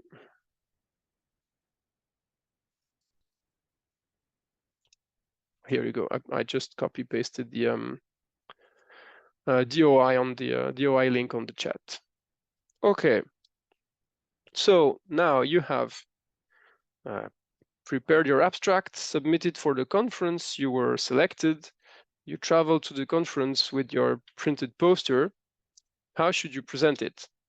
So the first thing that you have to do is you're one of the thousands of poster presenters who currently have their posters up simultaneously. So you need to attract people, you need to engage people, right? This is what you came here for. This is why you traveled and so on. So you should actually make an effort and engage people. Ask them, oh, are you interested? Would you like me to quickly present the poster for you? Let me know if you have any questions and I'll be happy to answer. Or do you work on a similar topic? So basically you have to break the distance between you and the people who stopped in front of your poster in order to engage them. And once you have broken the ice and the person actually now said, yes, I'm interested, what do you work on? Then you should have a guided tour of your poster ready in your head. And I recommend that you prepare 2 versions of that guided tour. So it does not need to be something that you learn by heart like a poem, but it helps if you thought about how you're going to frame your research in words so that you are more efficient at summarizing it and grabbing your interlocutor's attention.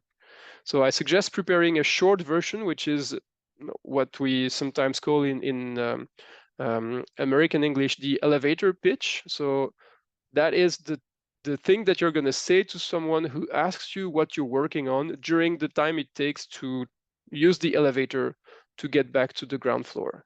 So typically that's about 30 seconds. So you should be able to summarize the main big lines, right? The main topic of your research and the main result in about 30 to 60 seconds. And then you should have something slightly longer for people who are really interested in the topic or who work on the same topic and they want to have more details, typically 5 to 10 minutes. And if your poster is successful and you stop a few people and you start interacting with them, then this attracts more people to the poster. It's a virtuous circle. And this is best done not just in isolation the night before in your hotel room, but ideally you would put the poster up in your lab the week before you leave, and you would practice your poster presentation a bit with your colleagues. And when you do that, remember the structure of scientific communication. It's always the same questions that you want to communicate to your audience. Why did I investigate this? How did I do my investigation? What did I find? And what does it mean? Yes, there is a question. Yes, I was wondering if, for example, you're presenting your poster like the long version, and you're like in the middle of your presentation and someone new comes in. How do you welcome him? Do you stop your presentation or do you redo it? What should you do? That's a good point. I think there's no single answer. Imagine that you just gave the background information and someone stops by and really looks like they care about the poster. You should probably ask the others if it's okay that you start again. If you're already discussing the results and maybe like you finished the 5-minute version of your presentation and you're now discussing details of the analysis with someone who's really interested, and someone new stops at the poster, you should probably ask the person that you're talking to whether it's okay that you pause the discussion and talk to the newcomers. And sometimes sometimes you will recognize people stopping by your poster, either because their faces are famous or because you recognize the name on the name tag. And it could be an influential senior author or someone who you really care to show your work to, because maybe they're your next employer or so on. So it's totally okay to tell the person whom you're currently talking to, it was a great chat. Do you mind if I include this person in the discussion as well, or if I give them the quick tour? And then sometimes you see people sticking next to a poster for an hour and having a really in-depth discussion that is interrupted by shorter presentations to others. It's totally fine to do so. And remember also to always exchange email addresses, or if you have a business card, or if you make a business cards with the persons who stopped by your posters. You can also you could tack a sheet of paper to your poster board, asking people who are interested to write down their email addresses so that you can then contact them afterwards. Or you can provide your own email address or the link to your lab website so that you can be found by people who want to know more. Okay, thank you very much. So remember, basically, when you present the poster, you're always going to follow the introduction, methods, results, discussion structure. And so you should basically guide your audience through your poster. You should use the poster to back up the points that you're making, and that will help the readers understand how to approach the poster, which order the information flows in. And of course, if you're presenting to an undergrad student who does not know much about the methods, then you're going to want to be a little bit more maybe general in your explanation. And on the other hand, if it's the head of the lab where you would like to do your postdoc who stops by, you're going to want to be quite comfortable with giving detailed information about the methods or the analysis results. So you should adapt the presentation to your audience. So the key messages is the poster is a graphical presentation of your research, and it takes time to make a poster, so you should really plan ahead. When you make the poster, you should focus on your key results. It's better to have fewer results, but better presented. And of course, you know about any further analysis that you did, so you can always talk about it with people at the poster board. You should make it look serious but good. And you should work on the poster presentation so that when you engage your audience, you are able to really grab their attention and interest them in what you do. And this is important because sometimes also journal editors go and watch for posters in order to see what future work they're probably going to be presented with in the form of scientific papers. So sometimes you can even attract the attention of a journal editor who will suggest that you submit to their journal, or tell you that they are very interested by this sort of research at journal X or Y. Okay, so now done with abstract and the poster, but I think we should go back to two very important sections of the abstract, which are the title and the authors. And especially the authors, you should not underestimate the trouble that this thing can put you in. So, and I'll try and convey to you why and how to deal with it. So first of all, the title. I mean, it's obvious that the title is important, and there's there's basically one reason why. If you are trying to follow research and the pace of research publishing is so fast that you can't be aware of every single paper that comes out, one way of keeping abreast of the literature is to subscribe for what's called table of contents emails. So each time a new issue of a journal comes out, you receive an email that lists the papers. And in this email, only the title is provided, not the abstract. So it could be that most people will only ever read your paper title and not even the abstract. So this is why the title is important as a door into your work. So a good title is work, again, just like for the abstract, you should try and put your best foot forward, but this could be hard to do in only one try. So you should iterate and you should consult. You should show your title together with the abstract, and you should try and make more versions of it until you find the one that is the best basically presenting point of your work. So some titles are famously catchy. This is particularly lovely. It's Checkers is Solved. So maybe checkers, for those of you who are not native English speakers, such as I am, I had to look that up. Checkers is actually le jeu de dames, and compared to chess, so le jeu d'échecs, where the positions and the moves of the little pieces are much more complex, the moves of the dame in jeu de dames is relatively easy to model computationally. And this team of researchers basically modeled every single possible game of checkers ever. And they came up with the optimal strategy to win at checkers. So they could title their paper, Checkers is Solved. This is hard to beat.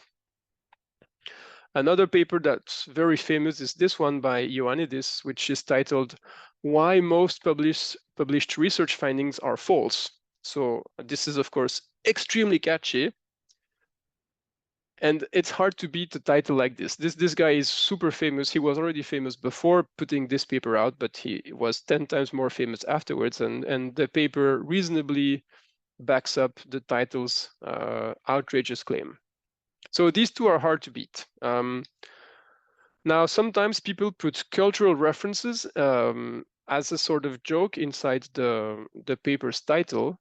And I'm going to give you two examples. Let's start with the second one here. Fantastic yeasts and where to find them. The hidden diversity of dimorphic fungal pathogens. So let's have a show of hands for people who understand the cultural reference to that. So I'm going to raise my hand here. I got it. Who else knows where this comes from?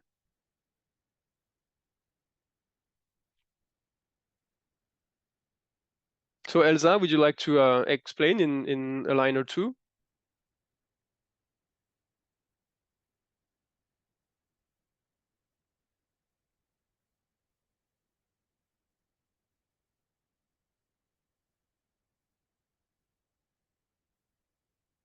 Yeah, I mean, you can just write the keyword and then I'll explain. Exactly. So it's actually a spin-off film from the Harry Potter universe. And in the real title of the film, it's Fantastic Beasts and Where to Find Them. It could be the title was translated into French, and I'm not sure how it was translated into French, but this shows you that cultural references might not be as universal as you think. Of course, the English speakers have an advantage here, but this could work against them if non-English speaking reviewers or editors pick the paper and don't understand why the fancy title. Another example here, you can't always get what you want when preconditions are better explanations than goals. So who got that one? So my hope was that more of you would have gotten the Harry Potter reference, I must say. My hope is that none of you get that one. Does anyone know what this refers to?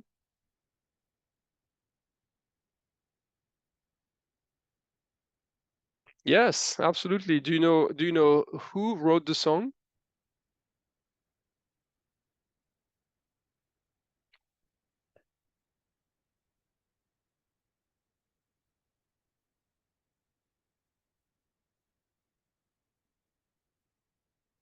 All right, it's quite okay actually. So it is actually a song by the Rolling Stones. That's a great song, of course, and the authors must have been fans. The paper came out quite a few years after the song already, and as you can see now, especially in a global audience, the the cultural reference might not age well. I'm going to give you 2 more examples of jokey titles. So this one, you probably think this paper is about you, narcissists' perceptions of their personality and reputation. Okay, so here there's actually 2 jokes in one. It's fair to think that the cartoon narcissist's reaction to reading a paper is indeed to think that the paper is about you, but this is actually also a phrase from a song that was actually written about the singer of the Rolling Stones. So there you go. Lots of cultural references that could actually be lost on either the younger or the less Anglophilic. And then there's some outrageous examples like this one. So you have to read this one out loud, basically, in the comfort of your home. I will not do it myself here because the talk is recorded. And they got away with it in a very big journal. This is actually a serious article. They still got away with it. Yeah. So now the question is, these are clearly good titles. You will remember at least one of these examples for a few days. But does that help your research? Actually, one of the fields where jokey titles are used most commonly is psychological research, and a couple of authors actually went back to the list of titles of articles in 2 famous psychological research journals, and they collected their citations over time. And basically, and maybe surprisingly, the titles that were deemed the most amusing tended to get fewer citations than titles that were more serious and workmanlike. So the joke might not actually serve the purpose that you have of disseminating your science. So a few do's and don'ts for the title of your work. Do make it findable, so the title should include keywords, for instance, 1 word about the general topic or 1 word about the main finding. For instance, medication X reduces number of days per month with migraine by half, something like this. You should try and make it bold, so you should convey your main and most important message through the title, while keeping the title short. So if it's too long, it's going to discourage people from reading it, even in the table of contents email. And then, of course, the title should be, you should be able to back up your title with the data that's in the paper. What you should avoid as much as possible in the title is abbreviations or technical words that are understandable only in your subfield. You should try to avoid useless words such as investigations of X in Y, because of course you're investigating, you're a researcher, so this is implied, so you can remove it. And then you should be careful about joking because it can backfire. And then the authors. So I'm turning to phdcomics.com. If you don't know, they're fantastic, and there will be a guiding light throughout your PhD work. The order of the authors in many sciences, including the biological and the medical sciences, carries some hidden meaning or not so hidden meaning. The first author is the one who did the work. So normally it means the one who actually collected, analyzed, interpreted the data, made the figures, and drafted the paper. But in this example here, the first author is the senior grad student on the project who got the data from this guy here, and he just made the figures. Then that guy is a first-year student who actually did the experiment, performed the analysis, and wrote the whole paper. But because he's a first-year student and doesn't know how it works, he thinks that being third author is fair. The second author was just like here, and he hung around the lab. No one knows who the middle authors is. And the last author basically hasn't read the paper, but they got the funding, and the famous name will get the paper accepted. So this is the levels of hidden meaning behind the order of authors on the list. Okay, so who should be an author on a scientific paper? There's actually guidelines And I copied here the links to 2 sets of guidelines. I also listed them in slightly abridged form at the end of this PowerPoint presentation. They're too long to go over in detail, but you can find them again if you need. But interestingly, the guidelines themselves are not the subject of a consensus. So there is not a single definition of who should be an author and what criteria you have to fulfill to be an author on a paper. And this doesn't even extend to the order on the authors list, just being an author or not. And understandably enough, because your most important research output is the papers, and because you're only an author of the papers where you figure on the authors list, this can lead to conflicts and should definitely not be taken lightly. So as I said before, typically the first author did all the work and the last author is the PI, so the principal investigator. He had the general ID, got the money for it, is paying the first author, and is going to pay for the conference as well. So generally, this is how it's understood. But what you actually should consider when you are drafting your authors list is, so who concretely helped me accomplish the work that I'm showing? For instance, if you're presenting a case report about an interesting patient that you saw as part of your residency training, and you're going to show radiological images of that patient, then you should probably reach out to the radiologist who interpreted the exam, so you can have them benefit from their work, and maybe they can help you further by providing you further examples or more literature. Should you systematically include the chief of service or the PI of the lab? So there is no reason it should be automatic, because the acquisition of funding itself is not a sufficient criterion to be on the paper. But that being said, this is almost a tradition. It's extremely common that the head of the lab will be somewhere in the authors list. Only if you come up with a side project that you did with your postdoc supervisor and the PI was absolutely not involved, will the PI not figure in the authors list? Now, what about famous names? Of course, if your PI is a famous name, then that helps. If he or she is not, you might consider having an external collaborator who is famous, because this can increase the chance that the paper gets sent to review. But of course, you should only invite an external author on your paper if you believe that their contribution is going to be meaningful, and then you should only include them if the contribution that you receive from them actually is meaningful. If they just read the paper and tell you in a return email, this is great, go ahead, they shouldn't be an author. They should be acknowledged in the acknowledgement section, but not be promoted to author. Sorry. So in order to avoid the conflicts that can come together with drafting the authors list, you should talk about it early and often.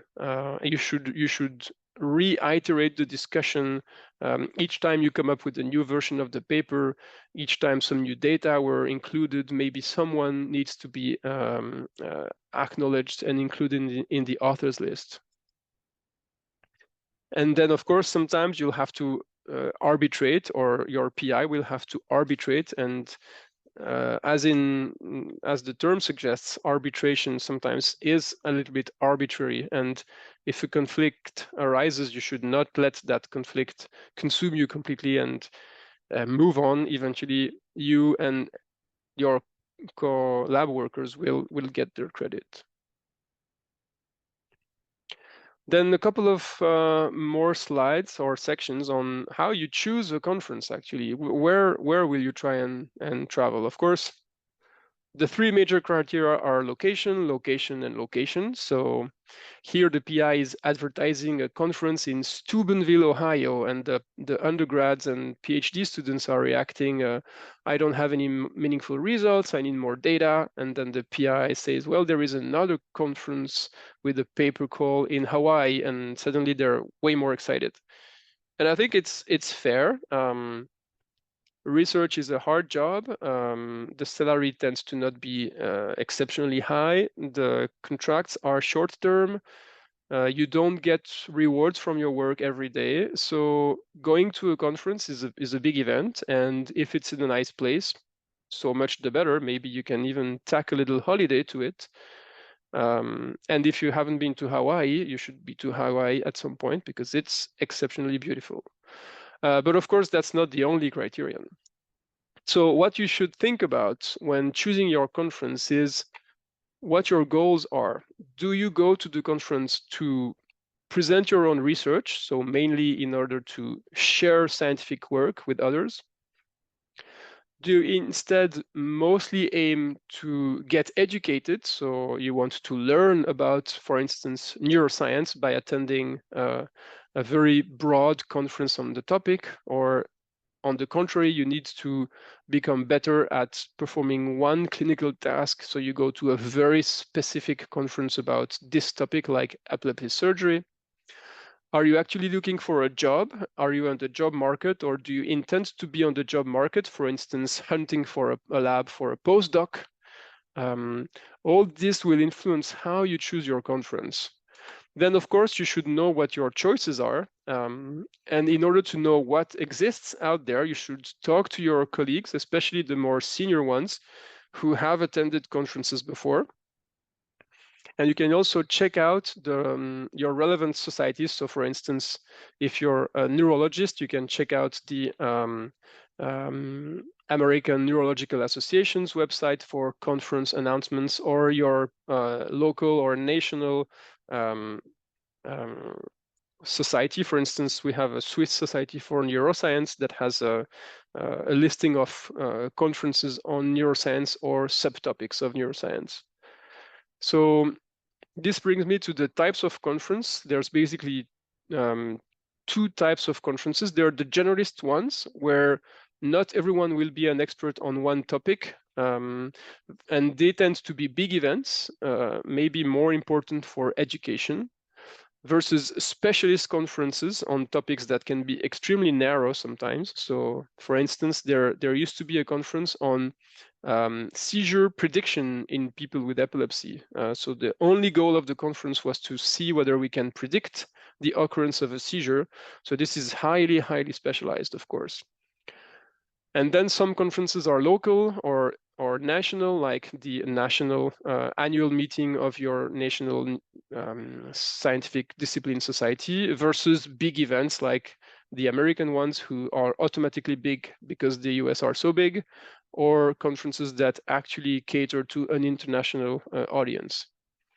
And then the fourth question to answer is, who's going to pay? And of course, if you can get support from your employer or from a travel grant, then you might be able to go to more conferences or to travel further away than if you have to pay for the whole thing yourself. And finally, not to be forgotten, is what happens after the conference. So you've put your poster, you've talked for 2 hours, it was great, you came back with many business cards and a list of people that you should email the poster to. But then what? Okay, so this is what you should not do. You still have work to do after the conference. And specifically, you should go over the notes that you took during the conference, and you should think about, or even actually prepare, a conference report. And one very good way of doing so is to do that at a lab meeting or at a reunion of your fellow residents in the residency training program, where you're going to say, well, I attended this conference and I took away a few key messages. That person presented on this topic and this was their main result, and so on. And you should follow up with the people you met at the conference, for instance, by sending them copies of presentations or planning a future visit to their lab or a future visit of them to your institution for a presentation. And this is a great way to inquire a little bit about the job market. If you're interested in doing a postdoc abroad, try and get to a conference in that region so you can then follow up with the lab visit directly afterwards. And very importantly, if you have gone so far as to write the abstract, put together the poster, you should aim to get this work published as a paper, because the scientific record is actually the paper itself, much more so than the abstract. And interestingly, there's a lot of research that gets presented at conferences that fails to make it to a published paper. And this number can be as high as 75%. So that means that 3 out of 4 conference abstracts are not converted into a full paper afterwards. The reasons for this are mostly lack of time, or people moving on to the next stage in their career and having to drop the project, which in the end equates lack of time. So you should actually factor some time after the conference as well to work again on your abstract and your poster to convert it into a paper. Okay, so I've spoken a lot here. I'm going to give you my take-home messages and then a few more links on where to get help. And then if you still have questions, I'll be available for a few more minutes. So my take-home messages basically focus on the structure of scientific communication, and you should always remember that your goal is to address these 4 questions. Why did I do this research? How did I do the research? What I found and what it means. And by answering these questions, you're going to follow the introduction, methods, results, discussion structures, the IMRAD structure. Remember to keep your scientific communication short and simple, but at the same time to make it bold and beautiful. Remember that scientific communication in all its form takes time, so you should manage your time, you should start early, you should iterate, and very importantly, ask for help, get some feedback on your title, feedback on your abstract, feedback on the author's list, feedback on the poster figures, feedback on your poster presentation, and so on. Where can you get more advice? One great source of information is a series of papers that were published in PLOS Computational Biology. So you might think that you don't do computational biology, and you could be right, I don't. But this paper is the home of a series called 10 Simple Rules. And so it can be 10 simple rules for attending a conference, 10 simple rules for live tweeting at a conference, 10 simple rules for structuring your paper better, and so on and so forth. So it's highly recommended that you check out these papers because they contain some really practical information. There's lots of stuff you can find by simply Googling the piece of information you're after, such as blogs of scientists or science writers. Another good source of information is the articles in the careers sections of big journals such as Nature and Science. So in addition to the serious stuff, they also have a more weekly journal style of articles where they will present, for instance, the work of a few people who are known for making really good posters, and they give you their tips and tricks. That's how I extracted some of the info that's on the slides. And of course, talk to your colleagues who have already done it. They will be more than happy to share their expertise with you. A few examples of the 10 Simple Rules series: 10 Simple Rules for Structuring Papers, 10 Simple Empirical Rules for Writing Science, 10 simple rules for writing research papers, and 10 simple rules for a good poster presentation. And you'll see that these basically end up repeating another for obvious reasons. This structure of scientific communication is really, really important to follow. A couple of more useful papers. This one is actually pretty useful because it focuses on the abstract, and writing good abstracts is important. And this one focuses even more specifically on catchy titles. Okay, I'm done with my presentation. I'd like to thank you for your attention and thank you for the interactions. It's always hard to do via Zoom, so I'm glad it worked out to the extent that it did. And if you have any question now, I'm available. And if you have questions later, please don't hesitate to write me an email. All right, go ahead. Thank you for the presentation. It was very interesting first. And I was wondering, considering the privacy policy of presenting abstract and posters, should we present a lot of work that we did not published yet, or should it be enough advanced not to be like that, like someone steal our ID? And I don't know, is it a myth, or should we be careful? What do you think about it? So that's a good point. So the first thing to say is that if you're at a poster session, you should not take pictures of anyone's poster before asking for permission to do so. Just because you could technically take a really good picture and steal it to reuse in your own work. So of course that is the extreme case. But out of courtesy for people, you should not snap pictures of their posters without asking previously. In terms of should you reveal your IDs at the risk of being scooped by someone who would overtake you between the poster and the paper, I think it depends on the how big your result is and how big the competition is. I have heard of people who would not show really groundbreaking results in poster form because they would prefer to have the exclusivity of the paper coming out and making a big splash. I think to some extent you should trust what your PI advises.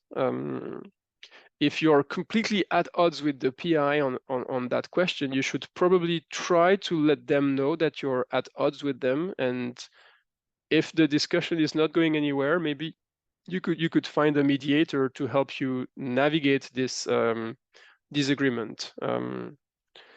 In general, it must be said that the PI will have the last word on the output of the lab, so you are slightly stuck having to do what they say, but most of the time you can talk to people, including your PI, and see with them whether or not to share some results that could be really, really hot.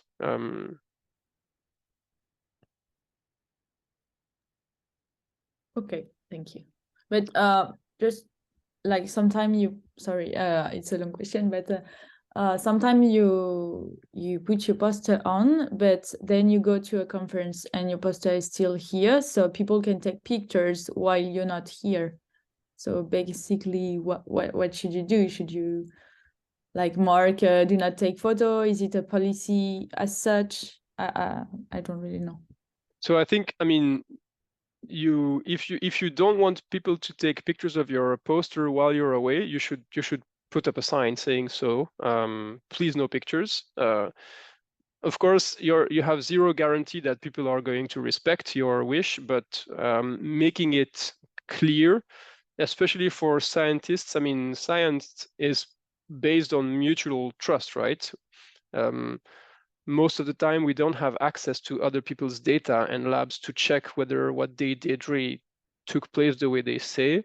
So it's based on mutual trust, and I think this should extend also to the poster presentation. So if I see a sign that says no pictures, please, well, I don't snap a picture. If I really want to talk about the poster and have a copy of the poster, I will rip off a piece of paper and actually tack my email address to the poster board. I've done that before and it's worked. So there's no overall rule. I think most of the time you can trust your fellow scientists to be respectful and not try to steal from you. But if you know that it's a really, really hot topic, like maybe, you know, an area that has intense competition and that your results are particularly groundbreaking, you might want to censor yourself to some extent in that you will time the poster presentation with the release of the paper, for instance. If the paper comes out on a preprint server at the same time as the presentation, then you can address people to the preprint, and then the preprint will eventually be converted into a peer-reviewed paper. So that's one way you can go about it.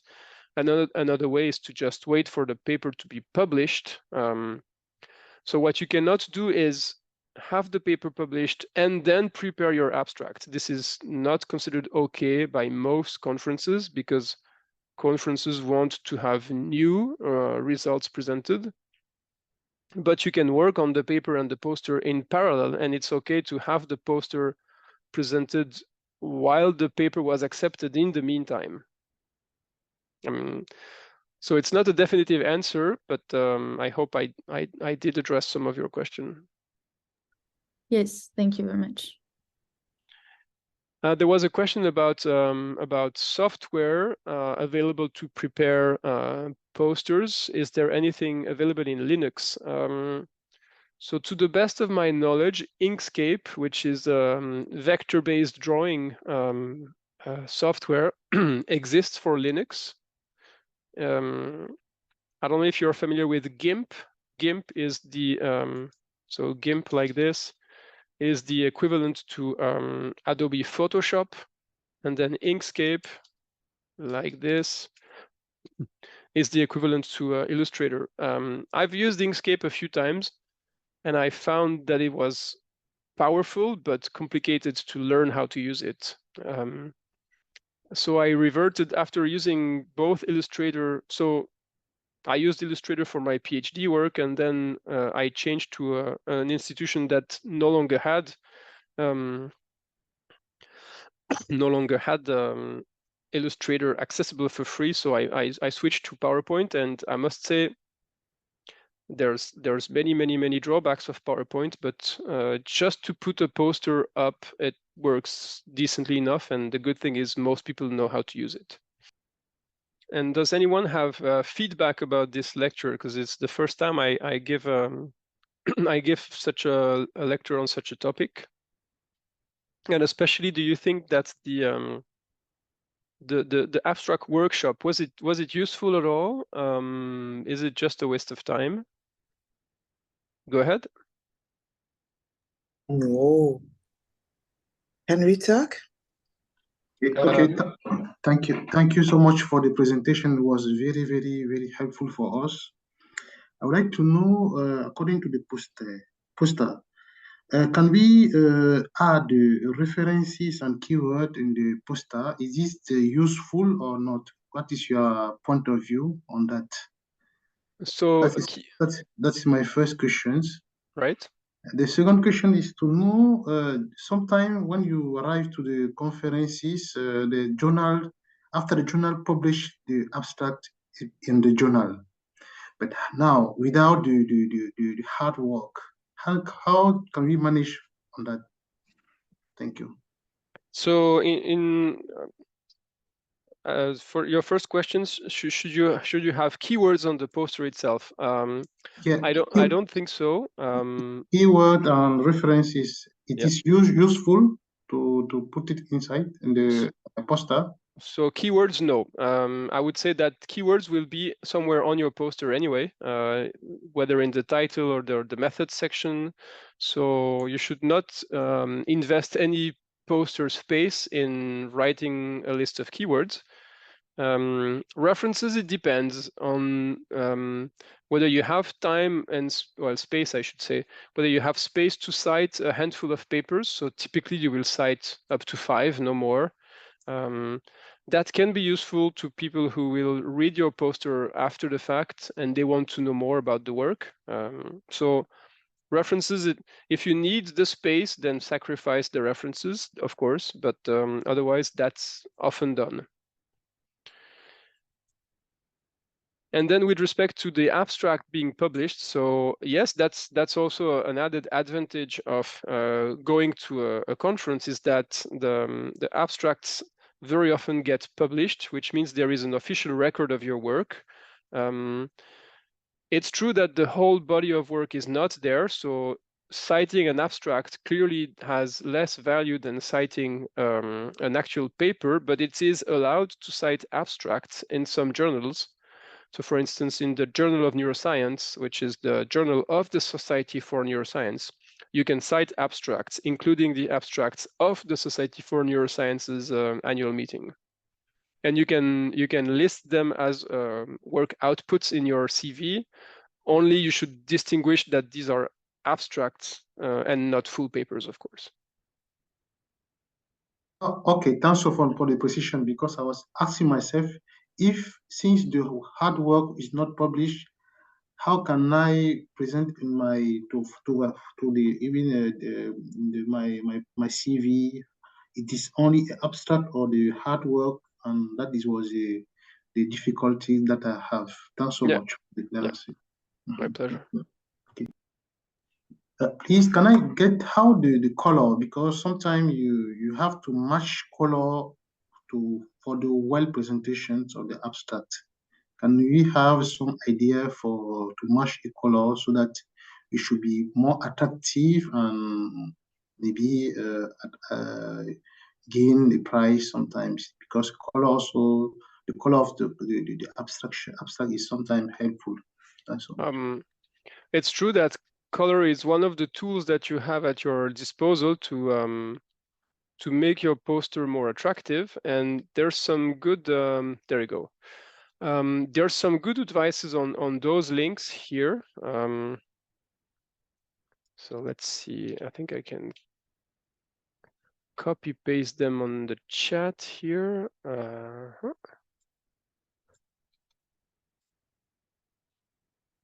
These are blog posts that show examples and give you tips on how to select colors, including color association. So which colors function well with each other to print the background of your poster, print the highlights, print the main text, and so on. So these can be useful. I tend myself, I don't do that many posters anymore, but I tend to stick to some very classic stuff. Maybe at the expense of attractiveness, but definitely it makes my life easier if I write everything in black and just use bold fonts to highlight the major words. So thank you for attending. Thank you for the interactivity, and I wish you a pleasant evening.